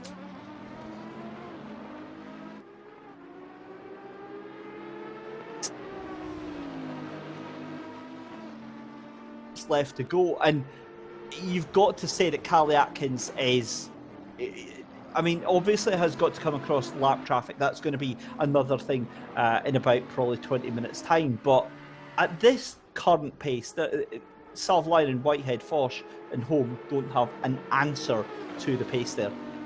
They really don't. I do wonder, with the gap increasing by a further 2 seconds in the span of the last 5 minutes. I do wonder if maybe Kyle Atkins has a bit of a lighter car under them, because 2 seconds in let's say maybe 3 or 4 laps, if that, probably less than that, it's a bit difficult to achieve. So they might be in a different strategy, but like I said, it's really difficult to tell at this stage. You could 100% be right, and it could be just pure speed and pace. Well, the great news, Simon, is that the website's back up and working, so we can get all our info and our knowledge up very sneakily while we're talking about this. So this is great stuff. The other bit that I wanted to check is actually the remaining races in the calendar, which is obviously we've got Donington coming up on the 12th of November, as well as Kyalami on the 3rd of December. So head over to worldproracing.com to get yourself signed up for some of those. And I've got to be honest, I quite fancy getting a little race in before the end of the year with World Pro Racing as well, Simon. So just so you can fully appreciate just the level of raw talent that you're dealing with, or rather lack of. I'm sure you're plenty talented. But if you can't wait until November, we also have a casual race in the F3 cars around Road America this Wednesday, which I'm pretty sure there are still some available slots for. So do sign up for that if you're interested and want to just have some fun, have some clean racing, and get spoken about by 2 people absolutely trying their best. Again, is the kind way of wording that. You've got to love it. You've got to love it. Just to go over the points that are on offer from these races. 18 points, obviously, on offer for the winner of the sprint race, and then the feature race, 25 points. But still, I mean, even second and third place, it is a good rack of points that you get just by finishing on the podium of these races. So it's definitely worth turning up for, and a brilliant series. And a huge thank you, as always, to our title sponsor HyperX for making this championship possible. But nearly 3/4 of an hour left to go. The gap is almost at 10 seconds with Callie Atkins and Jaroslav Leinen. But this is a captivating battle that we've been watching. Daniel Stramer for GT Omega RPM Esports onto the back of the 169 Aston Martin of Tom Otte. Really, Simon, throwing everything but the kitchen sink at that Aston in front, and it's just not working. It isn't. You know, we've been seeing him darting left and right as we've been talking. It's just kind of unfortunate for him. Like, he hasn't managed to find that one corner where Tom Otte makes a bit more of a mistake, or Stramer just has that little bit extra pace so he can get an overspeed. It must be really... As a driver, how frustrating is it for Stramer to be stuck behind this one car, trying move after move after move, but just never being able to make one land? And on that note, actually, I mean, the thing is from Stramer is, yes, he's able to stay on the back and he looks racy on Tom Otte, but quite honestly, I think that Aston Martin has got the pace to be in the position where it is just now. I think Stramer needs to get a good run out of Ravazza, which he's just done here. He's on the tail end. See, I don't understand why the Bentley has moved over so early. If it was me, I'd be right on the tail end of that Aston Martin as much as you can. Get as much speed and as much toe down that back straight as you possibly can. He moves to the inside then. This could be Stramer trying to be on late on the brakes, but the Aston just absolutely able to outpace him in a straight line there. So incredible pace there from Tom Otte in 169 Aston Martin. So 45 minutes left to go in this race here. You see a little bit of dust kicked up from Tom Otte in the Aston Martin. The car's coming through the wide left-hander here at Tosa. Stramer gets a good run out of that corner, but again, you can just see the raw pace of that Aston Martin roaring into life here on the run up to the left-hander at Piratella, leaving the Bentley in its wake.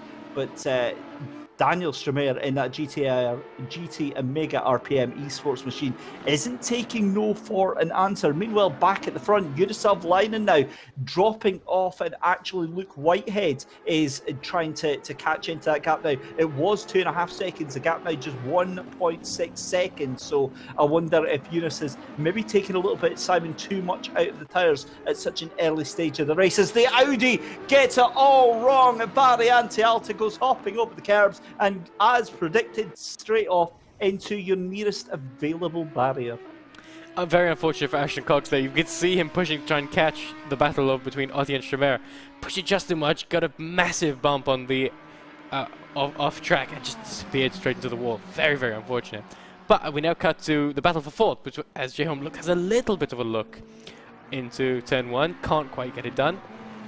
But we saw these two battling all throughout the sprint race. They're back at it again. Classic Ferrari-McLaren battle. Any guesses who might come out on top on this one? Well, I know how much of a Ferrari fanboy you are, Simon, so I'm going to say to be honest, I think Jimmy Home looking very, very comfortable with that McLaren. It's such a light and nimble car. But the Ferrari, I think they're very, very evenly matched.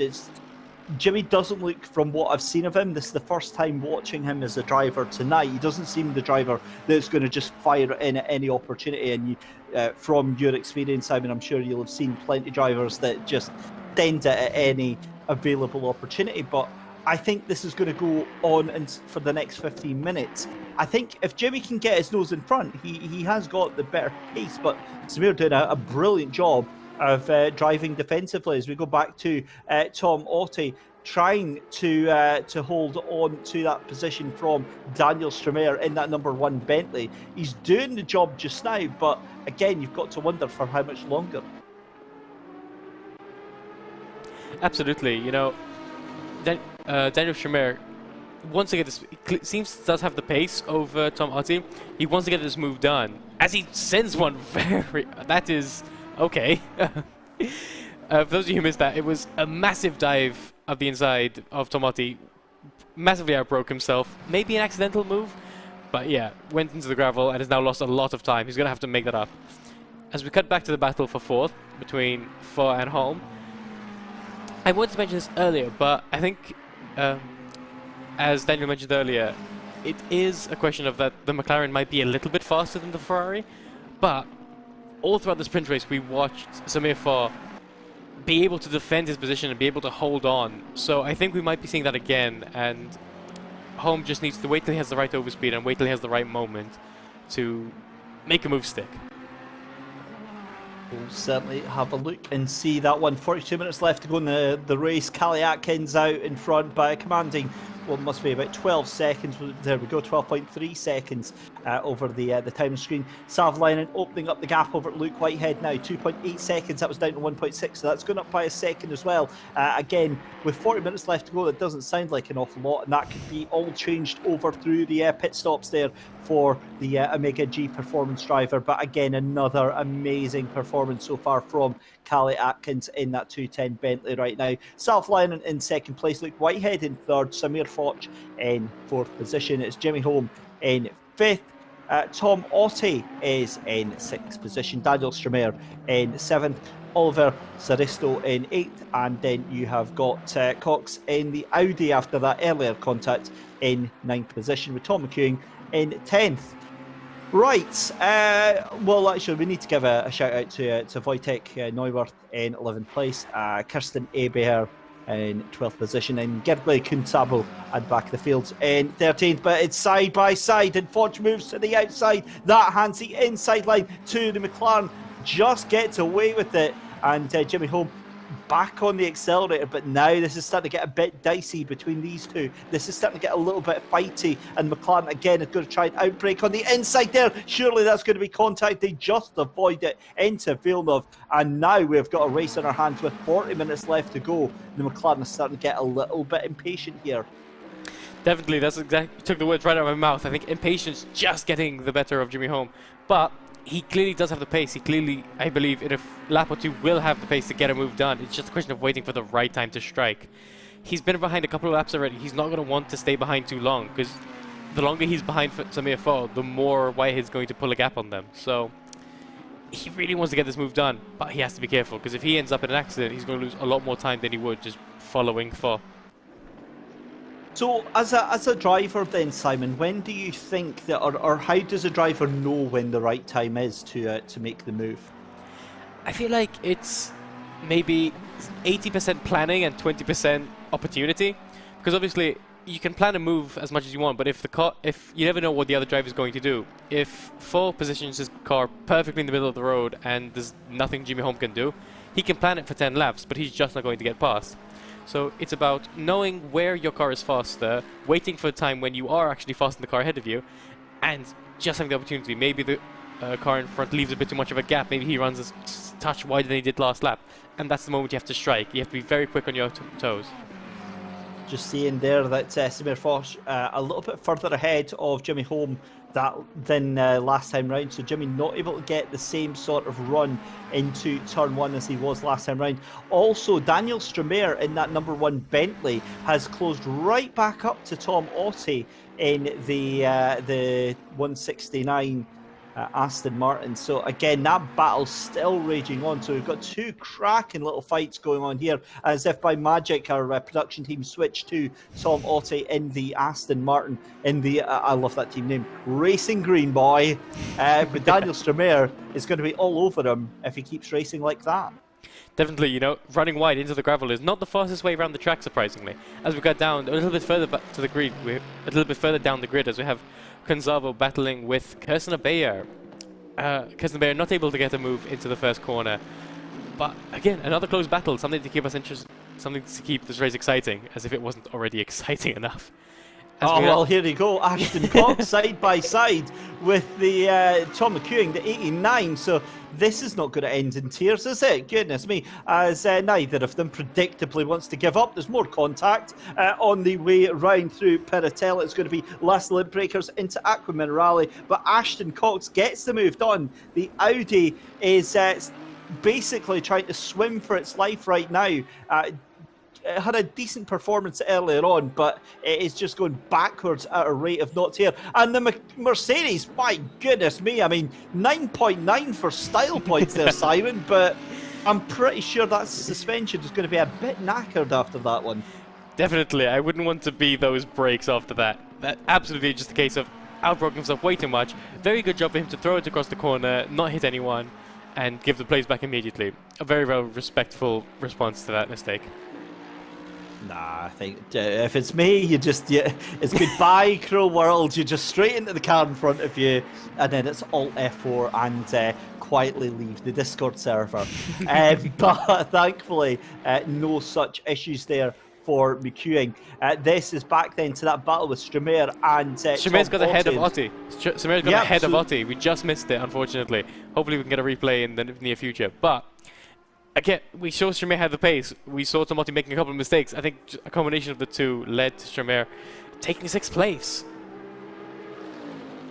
That is a turn up for the books for Stramer to get past Tom Otte then with 36 minutes left to go. The gap between lead and second place then. Kalle Atkins out by a country mile, 16 seconds ahead of Unisalv Leinen. This is the battle for fourth and fifth position even, as Jimmy Holm still trying to hold on to the back of the Ferrari, the lone wolf Ferrari of the number 88 of Samir Foch, and Jimmy Holm, the lone wolf in the McLaren, makes a move up the inside into Ravazza. That was a predictable outcome. Impatience gets the better of the McLaren, tucks back in, and he might well have undone the damage. But I think Stewart is going to have a little look here as another move into Ravazza. Late on the brakes for Stramer in the GT Omega RPM esports machine. Still trying to fend off Tom Otte, but Tom Otte is going to have to make this happen very, very quickly if he is going to stay on the back there. But again, Simon, impatience and frustration, I think, is starting to creep into some of these drivers. Absolutely, and you know, we saw it from the car we were just following Stramer earlier. He made the exact same mistake, braking a bit too late, running wide into Ravazza and into the gravel. Thankfully, Stramer earlier didn't make contact with Tom Otte. This time, Holm did. As I'm going to interrupt myself, as Stramer and Otte go side by side into Villeneuve. Tom Otte getting the move done. A very, very good move, but he's going to run a bit wide maybe? No, he keeps on the track. So that is Tom Otte once again retaking the move, as Holm has lost a bit of time to fall. I assume in that mistake earlier that we saw. So he's going to have to work to close the gap up again, maybe regroup himself, breathe a little, and then try another attack when he catches up. Well, we'll find out just a couple of minutes' time. Pit windows open then, ladies and gentlemen. 10 minutes for all of the drivers to get into the pits for their mandatory pit stop. Callie Atkins decides not to do it this time by to start lap number 15. Uniself line in 17 seconds behind. A wing and a prayer off of the pace of Callie Atkins right now. Luke Whitehead down in third place, 4 seconds off of Uniself line, and Samir Foch ahead of Jimmy Holm. And Jimmy Holm's got the position then from Samir Foch, runs slightly wide down into Ravata. So Jimmy Holm finally makes his move, gets it done, and Samir Foch does a very wise thing there, jumps into pit lane. So does Luke Whitehead. So those two drivers are our first cars into pit lane. Tom Otte ahead of Daniel Stramer. That was a move and a half, by the way, that last lap round for Tom Otte to get that position back from the Bentley of Daniel Stramer there. So great to see that. Saristo in the 999 Aston Martin moves up into 6th position because obviously Luke Whitehead and Samir Foch doing their pit stops just now. But can you believe, Simon, that's half of the race done already? And it's been just a crazy 30 minutes. It really has. You know, you say half of the race. My mind immediately goes to, how has it only been half of the race? We have another half hour of this. And as we're watching Holm get past Far, we also know that we've been given word that the incident between the two has been investigated, but no further action will be taken as Holm gave the position back to Far immediately. So, again, very respectful. I believe that's the correct decision. But then again, what do I know? I'm not an FIA accredited steward. How FIA accredited stewards are. Hey. That is why we are up here in the virtual commentary booth, sounding like we know what we're talking about. Exactly. When the real guys that know what they're talking about are behind the production team and making all the decisions, as well as Tom Otte goes very wide, followed closely by Daniel Stramer. That's a great point actually there, Simon, because how often do we see that? The car behind following so closely into the slipstream of the car in front, that if the car in front makes a mistake, 9 times out of 10, that car behind is going to do exactly the same mistake as well. Absolutely. It's so easy to get caught into a rhythm, especially if you're battling a driver. You want to match the braking points. You want to even push those even further. And I think that's exactly what we saw. Tom Otte pushed it a bit too far. Daniel Stramer trying to outclass him, pushed it even further, and both of them ran wide. They have to be careful. They can't do that too much. Oh, as we see, Tom Otte dive into the pits and Stramer having to dive out the way to take a different strategy. Very interesting call there, and a very late one as well. Yeah, that really is a very late call. We've got a car leaving pit lane as well. That's Luke Whitehead is already on his way around. That's the... I'm not sure, actually. I don't think that was a car leaving the pits. That might have just been a figment of my imagination. What isn't a figment of my imagination, though, is the pace and dominance of Callie Atkins for a Mega G performance here in the 210 Bentley. This has been an exhibition drive for Callie again in this race. Did it so easily in the 30-minute race here on race 7 at Imola of the HyperX Open Series. And we obviously, part of our job here, Simon, is to encourage more drivers to take part in the championship, but it's a bit intimidating when you get the pace of Callie Atkins to think, yeah, I'm going to go and have a race against that. Definitely, but you know, Callie Atkins wouldn't be there if they didn't practice, and we've seen them at their race before. They're always performing really well, so if you practice, you could easily challenge for the top of our leaderboards. I can't. I have no coordination and 2 eyes. Idiot. 2 broken eyes. I have very bad eyesight. But it is possible with practice if you have determination for it. And also, if you keep coming, you know, you don't get anywhere by watching someone else do something you want. Very well said. That was almost quite motivational there, Simon. I really like that. I'm gonna have that embroidered and framed on the wall there. You don't get anywhere if you don't keep trying. Back with Uniself Lining here as we quickly switch to Daniel Stramer. So we've now got 6 cars left to pit, and surely, Simon, you've got to think that next time by they're going to be coming in for their mandatory pit stop. Yeah, well, they have 5 minutes left to do it, so they don't want to wait too long, because obviously the longer you wait, the faster the other cars on fresher tyres and less fuel are going to be a bit faster, most probably. But if you have the pace, which, as we've seen, Callie Atkins has, they can really play their pit stop whenever they want. It's really Savalainen who has to plan his pit stop perfectly to make sure that he doesn't lose too much time to Luke Whitehead. And equally, we saw how close the battle between Holm and Foch, and equally Stramer and Otti is, they need to make sure that they're not losing time to their rival, because if they do, they're going to come out the pit stops with either a bigger gap or behind them, which is obviously what neither of them want.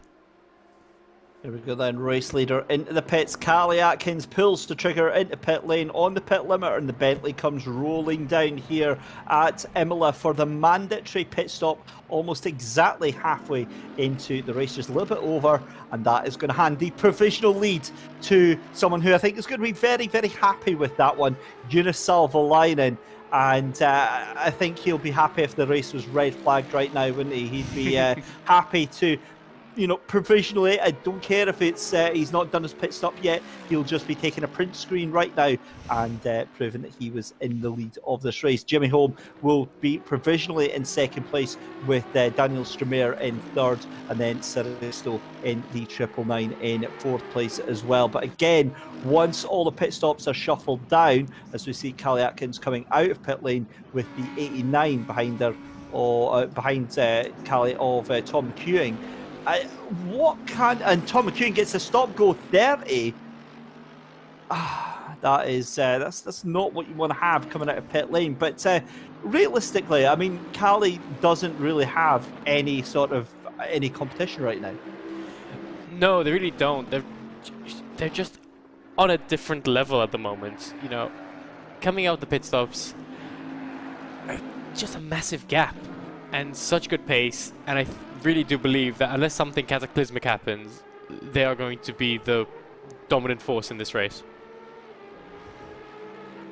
Yeah, for sure. So just making their way around just now, and Callie, really, just a brilliant performance. Again, all the way around, and Jonas Salvalainen, we're currently having a watch here in that first place, but again, it's almost like a false story here, because obviously Salvalainen, Holm and Stramer having to pit, and Salvalainen actually comes into pit just now. I wonder where Salvalainen is going to filter out. My guess would be in between the gap set between Atkins and Whitehead, because that's round about where he was when before they pit. So it's just a question of how much time has he lost to Whitehead, if any, or how much has he gained on Whitehead, of course.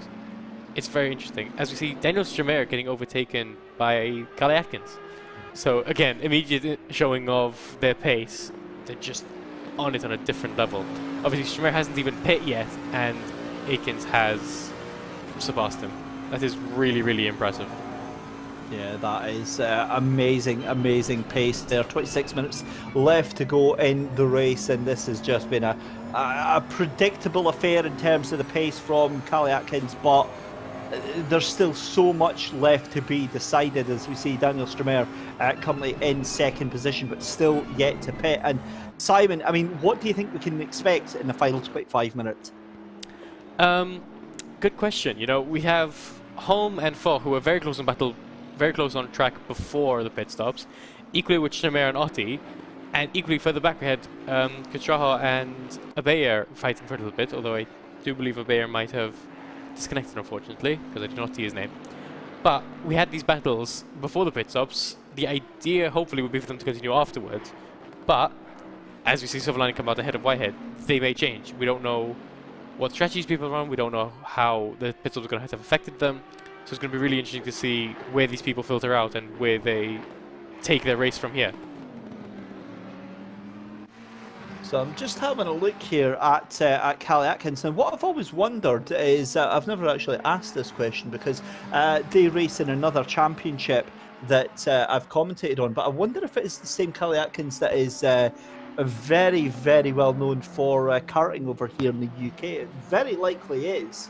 And if it is, then they've had motorsport basically in their blood since the age of 7 years old. So we'll get an idea on that if that is the case. But Samer Foch behind Jimmy Holm here in the 777 McLaren. So the gaps now, the battles that we were watching was the likes of Holm and Foch. We then also had Tom Otte, who was fighting. Now, who was Tom Otte fighting with? Because Daniel Tom Stramer. Otte all the way back. Ah, that's right. So Stramer will pop back into to that fight there. but Tom Otte away down in 8th position now as well. And credit yeah, to Neuwirth, who's somehow managed to jump Otte in the pit stop phases. They've both made a pit stop, but Otte is 2 seconds behind Neuwirth. I don't know if that's because it hasn't really loaded yet, but I don't think it has. I think that's generally where he is at the moment. And Shamir coming out of the pits now, we'll see where he filters out. Behind Home and Four, obviously, as they've already driven past. But is he going to be ahead of Otte and Neuwirth? Or is he going to be closer to Otte? He is. So Foch is actually coming out into the first chicane down into Tamburello. So something has happened to Tom Otte there after that pit stop, either the pit stop itself or on the outlap for that, because that's dropped him behind Wojtek Neuwirth there in the 6:30, and Daniel Stramer basically out all by himself there. So he has got no one anywhere near him right now, so he'll be absolutely delighted with less than 25 minutes left to go in our feature race here. But Foch all over the back of Jimmy Home right now. Jimmy is desperate to try and get some clear light between him and the Ferrari, but it's almost karma, isn't it? It's almost payback, because this is the pressure that he was putting the Ferrari under, and Foch is delighted to be returning the favour. Definitely, you know, the shoes on the other foot as Foch gets a little bit of a slide, loses a tenth or two, unfortunately.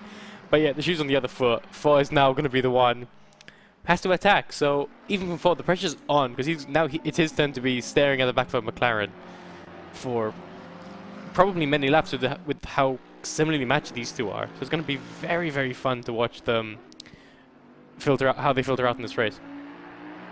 Yeah, for sure. This is, or that was Cox in the 158 Audi, and again, they're going to be ruining their missed opportunities, because if it wasn't for that early on accident pushing way too hard with the Audi, then yeah, it would have been very, very different. Meanwhile, here is Wojtek Neuwirth holding on to that position from Tom Otte, the 169, giving that 630 a run for money just now.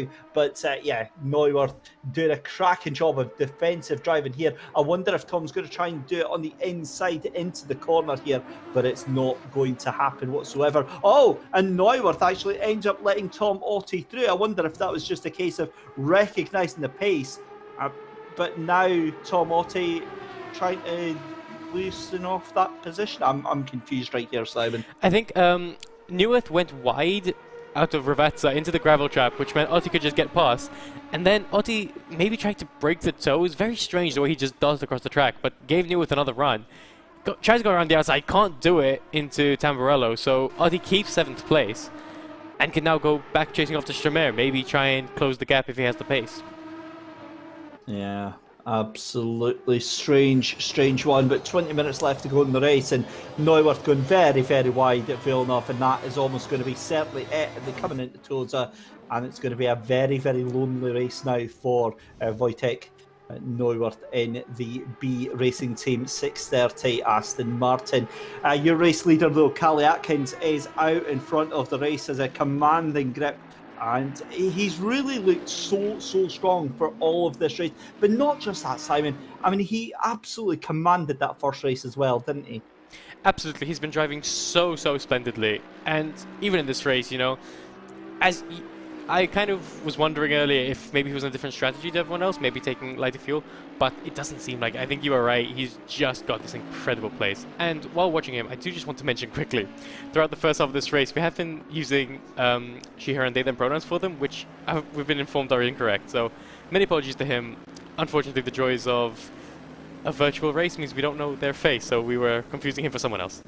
Well, unfortunately, that's also on me, because I've got a very good close friend called Callie who is female, and unfortunately, yeah, I just maybe slipped into that one. So I do apologise, Callie. After doing a little bit of research, yeah. So we all make mistakes, and being Scottish, unfortunately, I get a passport for that sort of thing. We're allowed to put your names, identities, everything you can possibly think of, because we just don't get trusted with any sort of information at all, really. But that's by the by, because Callie Atkins already up to his first back marker, and I've got a feeling that might be the 999 of Seristo, and it's not, that's Gergely Consabo already. That's the way you get put a lap down, my goodness me. So Consabo going to have to move out to let Callie Atkins through, does so, and absolutely no issue whatsoever there. So Callie Atkins puts a lap down on 9th place as well. And yeah, it's brilliant stuff then. So Eunice Salvlainen in that 2nd place. I mean, all that Eunice can do is really just consolidate that podium position. Luke Whitehead is nowhere to be found right now. And then Jimmy Holm in the 777. I don't think Jimmy Holm is going to be of any threat to Luke Whitehead. No, I don't think so either. It is a smaller gap to Holm than Whitehead has to Savolainen, which I'm pretty sure he's not going to be the happiest about. But it does seem like the field is just spreading out a little bit. Some of the battles we had earlier are just opening up. This is probably, looking at the gaps, the closest we have on track so far. But Samir Ford does seem to be dropping back a little, maybe because of a mistake, maybe just doesn't have the pace on these tires anymore. It's going to be interesting to see, like, again, we have another 20 minutes to go, 19 now. These gaps are going to close, they're going to change. We've seen so many times throughout the last half hour of this race and the half hour of the previous one. The gaps never stay the same for more than 5 minutes, so don't go anywhere. We're sure there's going to be a battle in absolutely no time. Well, we will find out very, very shortly. Less than 20 minutes left to go, and this time has absolutely flown by as Wojtek and Neuwirth comes to put, that is the Aston Martin, I think that is Saristo in the 999, another lap down. Or was that Otti, actually? Surely that wasn't. It was Tom Otti. What is going on with these two? I really don't understand. It's like they're playing musical chairs. I wonder actually if Tom Otti has got a technical problem, and that's why he's had to move out the way. So he's just trying to undo the damage that's there. But that car running very, very slowly indeed. Definitely. I'm not sure. Technical issues, maybe. Could also be human error, maybe spun, hit a wall, has some damage, but it's really difficult. If he comes into the pits at the end of this lap, maybe that will give us a bit of a clue. But yeah, very, very strange. He's in 8th now. Probably over time, as you see, Kaliakin's dive out of the way of him. It does look like Konstraho's going to get past him any minute now. He's going so slowly around this corner. It's supposed to be horribly painful for him. Yeah, very, very unfortunate for him. Whatever issue he's suffering with is clearly taking him out of any running of a decent position. As the Konstraho goes round the outside into, I forgot the name of this, Aqua Minerale. Yeah, that's it. That's absolutely spot on. I'm horrible with names, though. You don't think it's fuel, do you? Surely not. Surely he's put enough fuel in it. Not this early. Unless it's a glitch, you couldn't have... Not this early. Right? And well, like I said, we'll see if... We'll see if he comes to the pits. If he does, maybe it could be fuel, maybe it could be damage. But, yeah, it's a very strange thing. It also does seem to be kind of back up to speed now, maybe? Maybe just the way the corners are. I wonder if maybe it's a pedal issue, actually. That would make sense if it's maybe an acceleration issue. He's certainly not going into the pits, so it's definitely not a car-related in terms of like the car itself, but it could be a hardware issue. The accelerator would make sense if that's the case, if it's maybe just not going down all the way. So we'll have a look there. But, I mean, that's cost a lot of time there for Tom Otti. Drops him down all the way down into 9th position. Meanwhile, here comes Samir Forsh under pressure from the McLaren.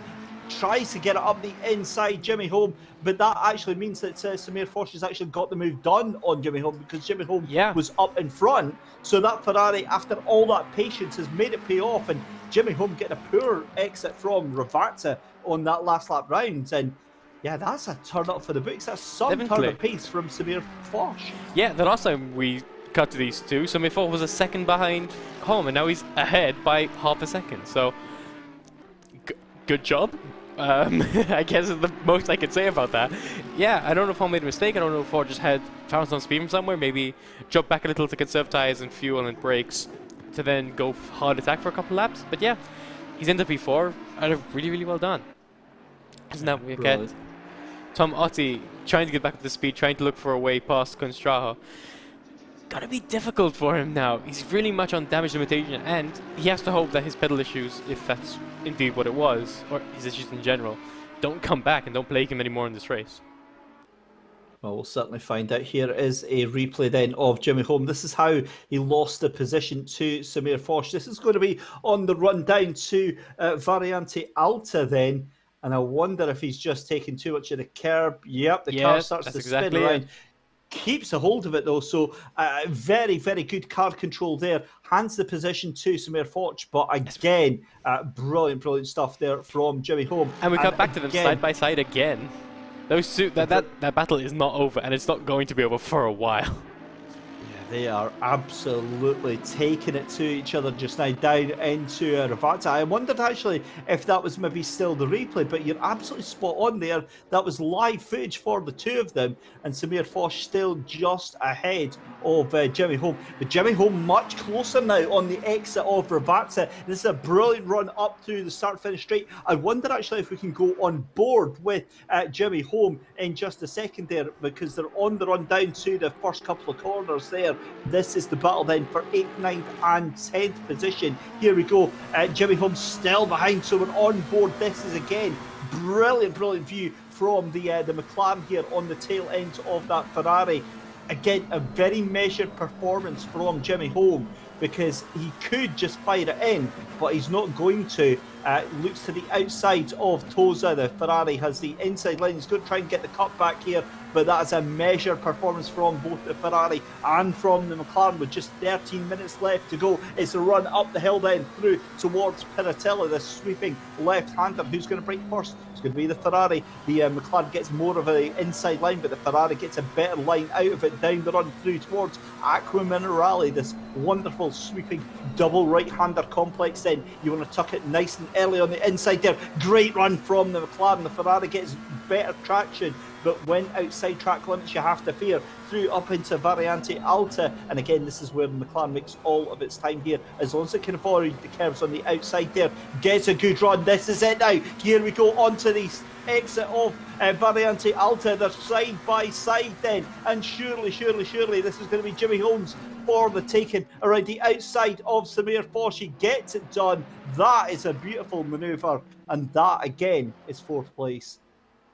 What an incredible battle these two are having, and it doesn't seem like it's going to be over. So Samir Foch does seem to have a bit of a worse run. He's not going to have a chance into turn 1 unless something changes. But yeah, an absolutely incredible move from Jimmy Holm. As we cut to Otti trying to move up Straho off the inside of nope, not Tosa. I've forgotten the name. Yeah, what's Tosa? Oh, I am correct. Hurrah! But yeah, still on the outside as they're coming up to the next corner. Gotta be a move. Do you think he'll get it done? He does. Up the inside, but where's can Straho fight back? And can Ashton Cox, who's not out of it, he's still right there, right on the bumper. He's also going to try and have a look, try and profit from this in as many ways as he can. Yeah, Tom Otte is likely going to just leave these two for dead right now, but Kunsabo has got Cox all over his tail right now in the 158 Audi. A very, very fast car, but a very difficult car to control. But Kunsabo just not able to get to grips with that Mercedes, and the Audi gets a great run out of that corner there, out of Variante Alta. This is the run down to Ravata. Then what's the Audi going to do? Thinks about making a move to the outside, to the inside, but Gergely Kunsabo managing to hold on to that 9th position. He goes very, very wide in the Audi now. This is going to be a great chance for the Audi. Gets the run up through the start-finish straight. He's going to have the inside line here. Here comes the Mercedes though to the outside.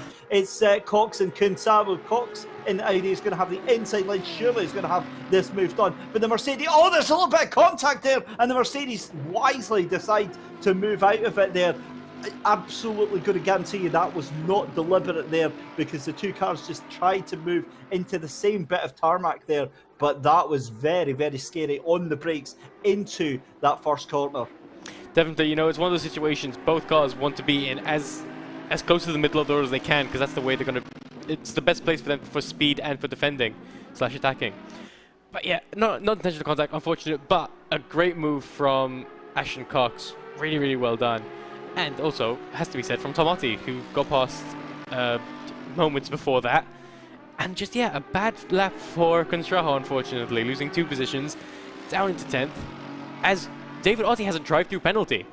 That's going to shake up this battle. David Otte is going to have to take an extra turn through the pits, possibly for track limits, but... Yeah, I think that's exactly what it is for Simon. It would make sense given how, you know, he went wide a couple of times with that pedal issue earlier on, so that effort of getting himself ahead of Cox and getting himself ahead of Kun Sabo has been absolutely wiped out right now, and Otte is going to be very, very lucky if he finishes inside the top 10 at this rate. Talking of 10 minutes left to go in the second race of the evening here from the HyperX Open Series, race number 7 here at Imola. Is David Christie and the commentary booth alongside Simon Zammit, bringing you all of the coverage tonight. What a race we have had here on World Pro Racing. And as always, if you want to get yourself involved in the community, head over to World Pro Racing and get yourself out on the track. We want to be talking about you, ladies and gentlemen. WorldProRacing.com, and check us out on all the relevant social media platforms.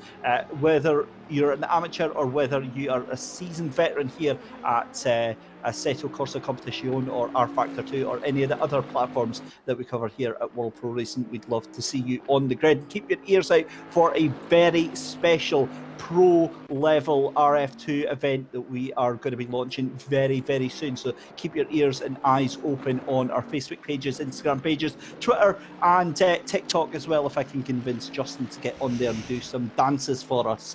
9 minutes left to go, Simon. As we see Uniself, is that Uniself Lane? Sorry, I was completely lost there.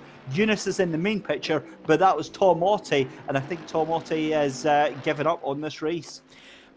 Unfortunately, you can't really blame him. You know, his stage has gotten bad to worse, from a hardware issue most likely, to then trying to recover, getting a driver to penalty, mostly because of having to go wide because of his issue. Very, very unfortunate for him. Obviously, we'd like, as Ashton Cox also gets a drive-through penalty. So Kun Straho is going to get both of those positions that he lost back over time. Again, these drivers not being a bit too handsy with the track limits there. Well, I'm just saying in YouTube chat, there's support for Justin doing some TikTok action rolling in. I think that makes it gospel. We have to make it happen. So between you and me, Simon, it's we're going to have to force the issue on that. I mean, who are we to deny the people what they want? You know, it's public demand. Exactly. You know, that we are here to serve our audience, and that's exactly what they want to see. Justin Mifsud on TikTok. So I'm just trying to rack my brains on what dances we could, what trends we can possibly get him into. While we ponder that one, we'll certainly find out and let you know. But 7.5 minutes left to go in the race. Unisalv Lyron, bit of a lonely race for him there in second place, ahead of Luke Whitehead. That's about 10 seconds that he's got of a gap. But again, a very strong performance from Eunice. And Simon, you have to think of, you know, how frustrated he must be thinking what could have been in that first race. Definitely, you know, he's so quickly gotten into second place, so in this race. So if he hadn't had those issues earlier, he really would have kind of profited from his pace and his racecraft, because he's absolutely doing a phenomenal job in this. As I have dancing Justin behind me, very distracting. Thank you, Justin. But yes, that is a sneak peek of what we can get on TikTok if we convince him to get an account. Which hashtag Justin on TikTok. That needs to be a campaign that we get started tonight, and I'll be jumping back in the replay and making a gif out of that little thing. Don't you worry about that. And if you have any suggestions for what you would like to see Justin dance to next, please drop them in the comments below. I'm sure we'll have tons of fun reading them. This is a juggernaut now. This is what we've started. Justin on TikTok. See, it's already happened. There we go. Yes. Right, Simon, can you believe? I mean, we're almost 2 hours into this broadcast. In fact, no, we're 2 hours 15 into this broadcast, and Callie Atkins has just wiped the floor with every single minute of it. I was going to say 2 hours and 50 minutes into this broadcast, and I think there's been a grand total of maybe 3 laps Callie Atkins hasn't led, which is all of the practice laps. I mean, yeah, okay, those, but I'm talking about in the races. He's led every single lap, obviously, massively helped by his pole position, but you have to have the speed to get that pole position, so he's just done such an incredible performance. It's honestly one of those where you look at it and just go, you have to just say, well done. Like, who could challenge him? His closest rival is about 20 seconds behind, last time I checked, when Savalainen crosses the split marker. We'll give you an exact number, but yeah, just an incredible performance. Absolutely the definition of dominance. Yeah, certainly is. Back to Gergely Kunsabo, and that looming figure behind him is the 100 of Unisalvaline, and the Grip Hacks engineering driver currently on his own today. The blue flags wave, and Gergely Kunsabo moves out the way of the Mercedes driver.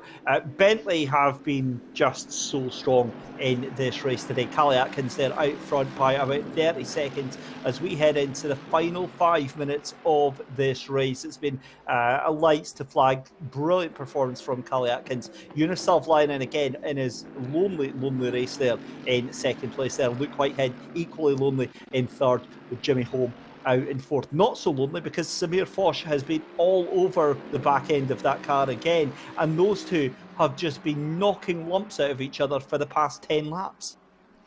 Absolutely, you know, we said earlier, you know, I think you mentioned that the battle would go on for at least 15 minutes.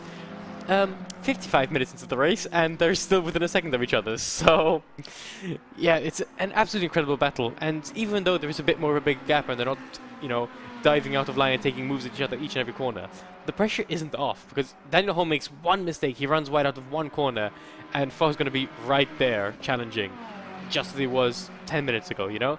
It's not over, and it's not going to be until that checkered flag drops.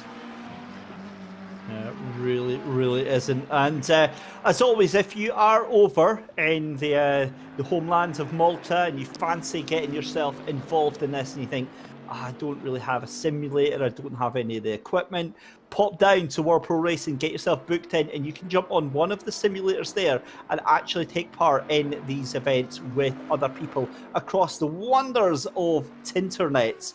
Simon, being our man on the inside there in Malta, what is the sim racing scene like there in Malta? It's pretty decent. Obviously, Malta hosts a massive iGaming industry in general, but when it comes to esports specifically, obviously World Pro Racing, one of the most professional and well-classed companies doing Who is that fine racing. fellow in the inside picture there, Simon? That is hopefully the next meme, and our mascot, and also the love of my life. That's who he is. So he fulfills many positions in this company, you see. But yeah, as I was saying, you know, the esports scene in Malta is so special. We've just finished a Malta National GT3 Championship, which ran for 8 weeks and had some incredible talent. The winner being Mikel Macheta, who we don't have here today, unfortunately. But again, absolutely incredible driver. All 9, I believe, there were 9 races.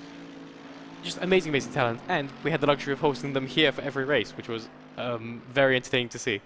So yeah, it's really good at the moment, and it's only going to get better, which is the most exciting thing about it. Simon, I've got to be honest, I don't know where to take this conversation after the inset picture. I'm still kind of floored by the beauty, and we're talking about dominance. I don't think you can get any more dominant than the NPC in pit lane there that we saw picture in picture. But talking of dominance, it's been an absolutely amazing performance from Callie Atkins of Omega G Performance in the 210 Bentley. Lightning 482 on YouTube saying that this is the most dominant display of the season so far by Atkins. You could very well be right, because it's been a case, Simon, that you know, Atkins could have easily just taken the foot off the gas, but it never has it looked like that at any point of the race. And instead, almost wanting to push as far as he possibly can to extend the gap as big as it possibly could be. Definitely. I think at this point, you know, he's 99%, I'm pretty sure he's on the final lap of the race now, so I'll finish this point quickly. But I think maybe 10-20 minutes into this lap, he was pretty certain that he was, if nothing happened, if there were no cataclysmic accidents, he was going to win. And from then on, he's just done everything he can to make a statement with this win. You know, 30 seconds ahead at the moment is phenomenal. To get 30 seconds ahead in an hour-long race is not an easy feat, and he's made it look easy, which is just massive credits to him. Absolutely stunning. It's been a very strong performance, to say lightly, from Callie Atkins.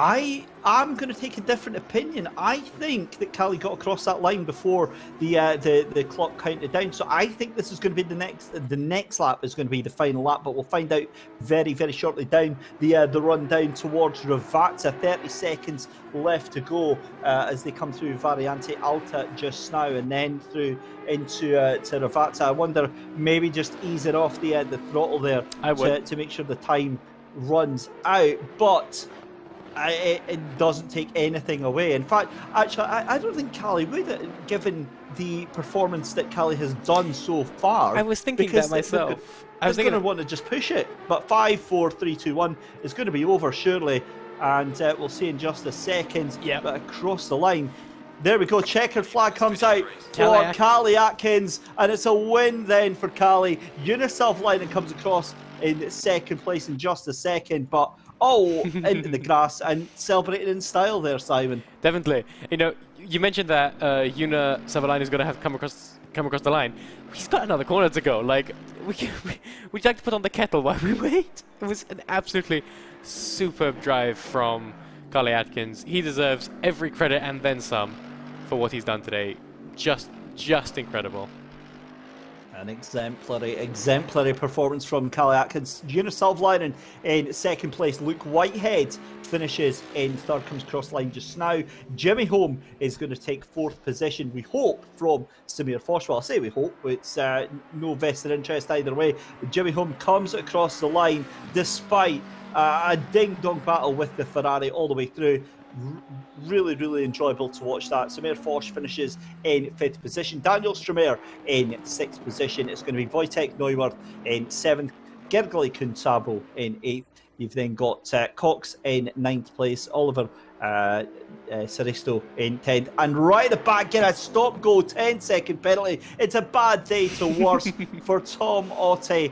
Tom has done something to upset the sim racing gods, and that just rounds off a pretty horrid day for the 169 Aston Martin driver. But Callie Atkins comes in successful. But I was just about to round off, Simon, there, saying Callie Atkins leaves this week with 40 points out in the bag for that one.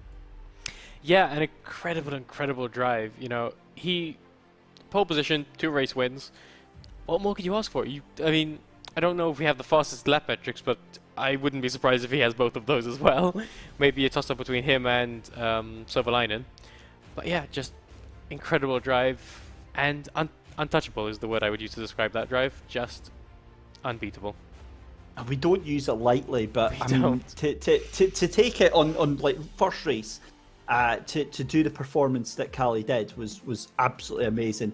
But to do that in race 2 as well, and by such a commanding margin, was really good. We're going to have interviews coming up very shortly. I believe Luke Whitehead is going to be in for a chat with us, Simon. Mm-hmm. I think he's going to be very happy with the performance that he did. Definitely. We'll be going, so just as a minor recap, in terms of obviously the drivers receive points for both races. So Callie Atkins, winning both races, has won this event. But Luke Whitehead has finished second with 32 points, and Savalainen, also with 32 points, finishes in third because Whitehead on finishing position takes second place, which is incredible. This is what we love to watch, you know. Equal on points, second and third. That is stunning. But yeah, we will have the interviews with Savalainen first up. When he's ready, we will change to that. Well, I believe he's in the room, so Uniself Linen, a very good evening. That could have been a completely different race 1. What on earth happened? Hello. Being spikes, didn't want to kill anyone, so just did that. Obviously a very frustrated outcome, but you were on fire in that second race. We'll go back to the first race though, because you had a lot of work to do to get your way back through that field. How difficult was it cutting through that traffic? It was pretty easy at the end, but it was hard at the start and easy at the end. And then in race number 2, you got yourself up into that second place, and then it was kind of lonely for you for the majority of the race because you didn't really have any fight after you got that position from Whitehead. Yeah, it was pretty lonely. I didn't expect that kind of pace. So yeah, a bit surprised. On that note then, as a esports driver, what keeps you motivated when you're just essentially doing hot laps? Because you're not going to be closing in on Callie Atkins, but ultimately you're not getting any pressure from Luke Whitehead. Is it easy to stay in the zone? No, it's pretty hard. Easy to make mistakes. Excellent stuff. Well, sorry, Simon, on you go. I think I'm going to say the same thing as you. You didn't make any mistakes. You drove really well in both races. Unfortunate for your technical difficulties in the first one, but really, really well done. Yeah, thank you. There we go then. Jonas Savlainen, third place overall for tonight. And Simon, I mean, Jonas is obviously going to be very frustrated after that first race there. There's not really much more. I mean, technical issues happen all the time in esports championships. But again, it's just keeping the foot in and keeping that concentration going, isn't it? Absolutely. And, you know, it clearly worked out for him in the end. You know, he did enough work in race 1 to get enough points to still be in our top 3, which is something that very few drivers can say. You know, he had such a terrible beginning to race 1. It's very easy to get demoralized and not try as hard, but he didn't. He came back with a vengeance both in race 1 to finish in the points, and then again in race 2 to finish second place by a considerable margin. I think he's done really, really well for himself today. Well, next up to have a chat with us, second place overall tonight, Luke Whitehead, joint on points with Jonas Savlainen, but 2 third places. And Luke, good evening. A good, solid performance tonight. Yeah, not too bad actually. Not bad at all. I'm still disappointed that I couldn't be closer in race 2. I went too high on the rear pressures and the balance of the car was just off completely. And I mean, coming into the race, I was under no illusion that it would be difficult. I'd been struggling for pace sort of in the practice that I did. But yeah, it was annoying really. It was very, very annoying. I think Dara had even worse issues than I did, and we were in the same call for most of it. So yeah, we both made the same mistake, but he just came off a lot worse. I think he suffered a game bug as well, so unfortunate from him. And Kieran Vidago was in the YouTube chat basically giving us the insight that you and him were working together. And we raised our suspicions on that one because the two of you were fighting it out. But again, I mean, how difficult was it trying to hold on to Callie Atkins? It was impossible. If being completely honest, and yeah, as you say, Kieran was in my Twitch. I was streaming it on my Twitch, and he was in the chat and in your chat as well, I think. Yeah, like me and Dara said before the race, you know, we were practicing for SRO next week, both in the Mercedes. You know, we said before the race the Bentley is going to be insanely fast because the Bentley is it's the best car on race fuel. It's incredibly quick. So we knew that with a decent driver in Kalai, he'd be really, really fast, and that showed. I mean, he just absolutely disappeared. And couple that in race 2 with the issues that me and Dara had, we just didn't have a chance. So it was unfortunate, but Kalai drove a good race, to be fair on him. So I can't be too bitter. Let me ask, when you have a race like this where you can, as from what you're saying, you understand that you're maybe not on the pace and that Kalai was kind of the class of the field, how do you come back for that for the next round for the HyperX series? How do you come... Yeah, well, I like as I say, I don't tend to get too worked up over it in the long term. Obviously, it's irritating and disappointing to have a race that's that difficult. Like the car was trying to spin me out every single corner, so that was more than frustrating, I think. So yeah, but with regards to coming back, I don't change anything in my approach. I just work a bit harder and learn from any mistakes that I made. If there are mistakes in the setup or mistakes in the pressures, I just learn from them and build upon that. I'm still relatively inexperienced in terms of I've not been on the game that long, so I'm still learning every single race, and it's key to just keep building those blocks to eventually be winning more consistently. Well, I mean, 2 third places, you're doing a fantastic job, especially if you haven't had too much experience compared to some of the other drivers. So well done to you. You've driven amazingly today. Thank you very much. Thank you. So there we go then. Luke Whitehead, who finishes second overall out of tonight, and on to the race winner. And I want to say race winner. There was never any question really. Although we Race do. Destroyer. It was. It was just sort of like a day out of the park, and it turns out I might have butchered the name for the entirety of this race. So I've been saying it's Callie Atkins. I apologise if that's not the case, so apologies. But Mr. Atkins, a very, very good evening. What do you have to say for yourself after a complete stranglehold on both races tonight? Oh, I'm speechless, to be honest. I knew the Bentley would be amazing in the race, just not that amazing, to be honest. Struggled in practice a bit, but luckily Marcus Littlewood helped me out with setup, and we made a really good setup, and we managed to bring that on to quali, the race, and just dominate throughout. What do you think actually led to that? Because I mean, it's one thing to be strong in the race, but I mean that was just absolute dominance tonight. Obviously, I think a few issues with Luke Whitehead and I think it's Dare McCormack. Sorry if I'm saying it wrong, but they did have a few issues, not their fault. But I managed to stay calm throughout and managed to be as consistent as possible to be able to take the win.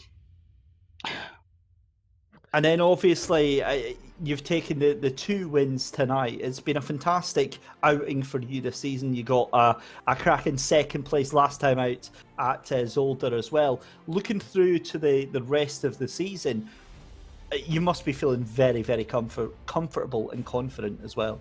Yeah, I'm very confident in my team, everyone who supports me, and that just shows on track.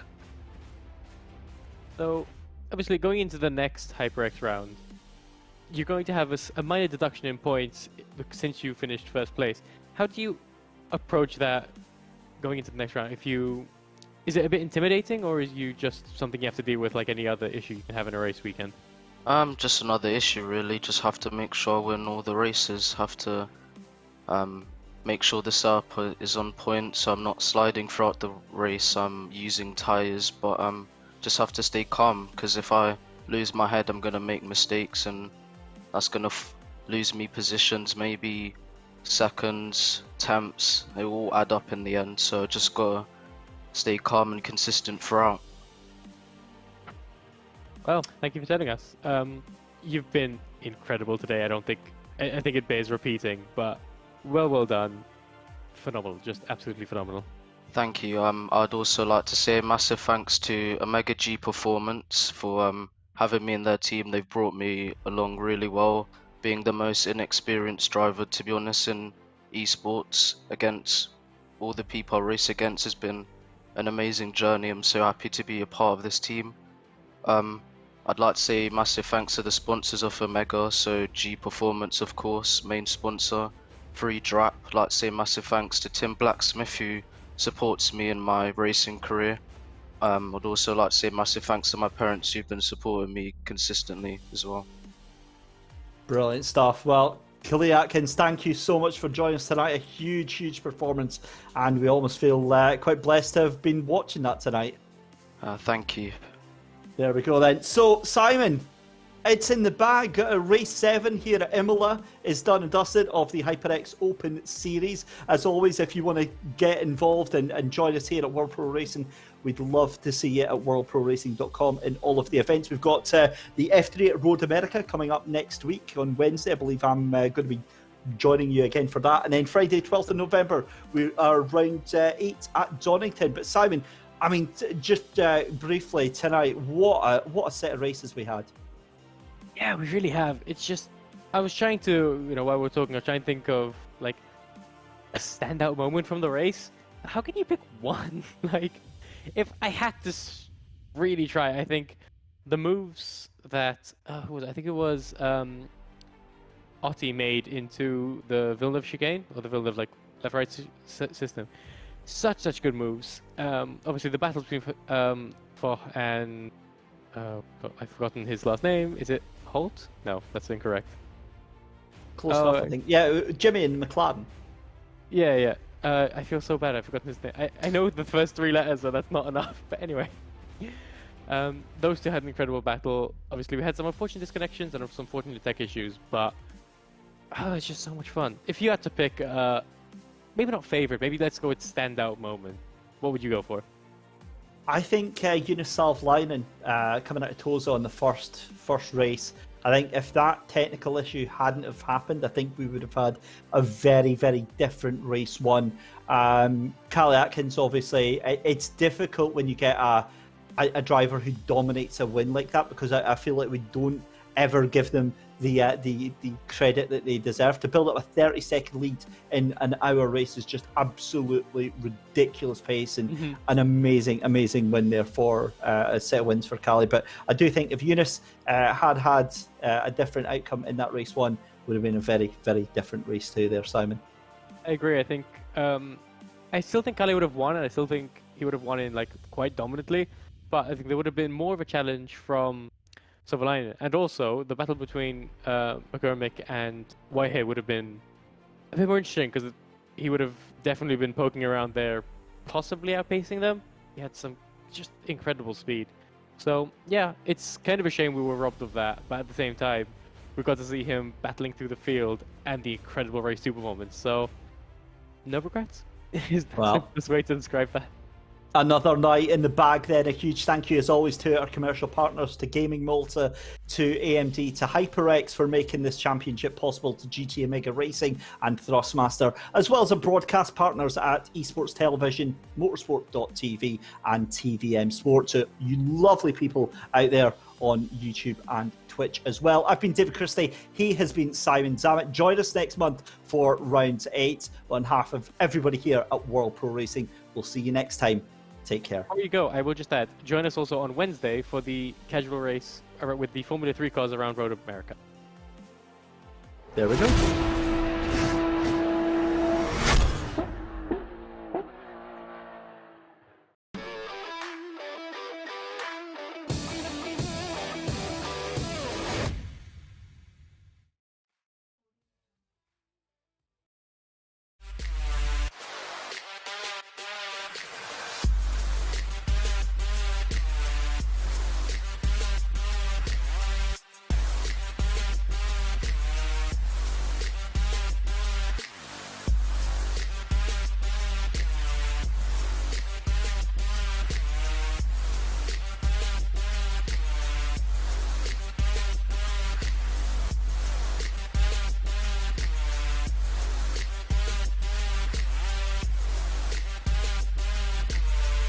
World Pro Racing, where sim racing becomes real.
Senna was a god. No one could even dream to follow him. I'm from a very humble background. The role of women at that time were really difficult. This is so dangerous. You are risking not only your life, but also my life.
World Pro Racing, where sim racing becomes real.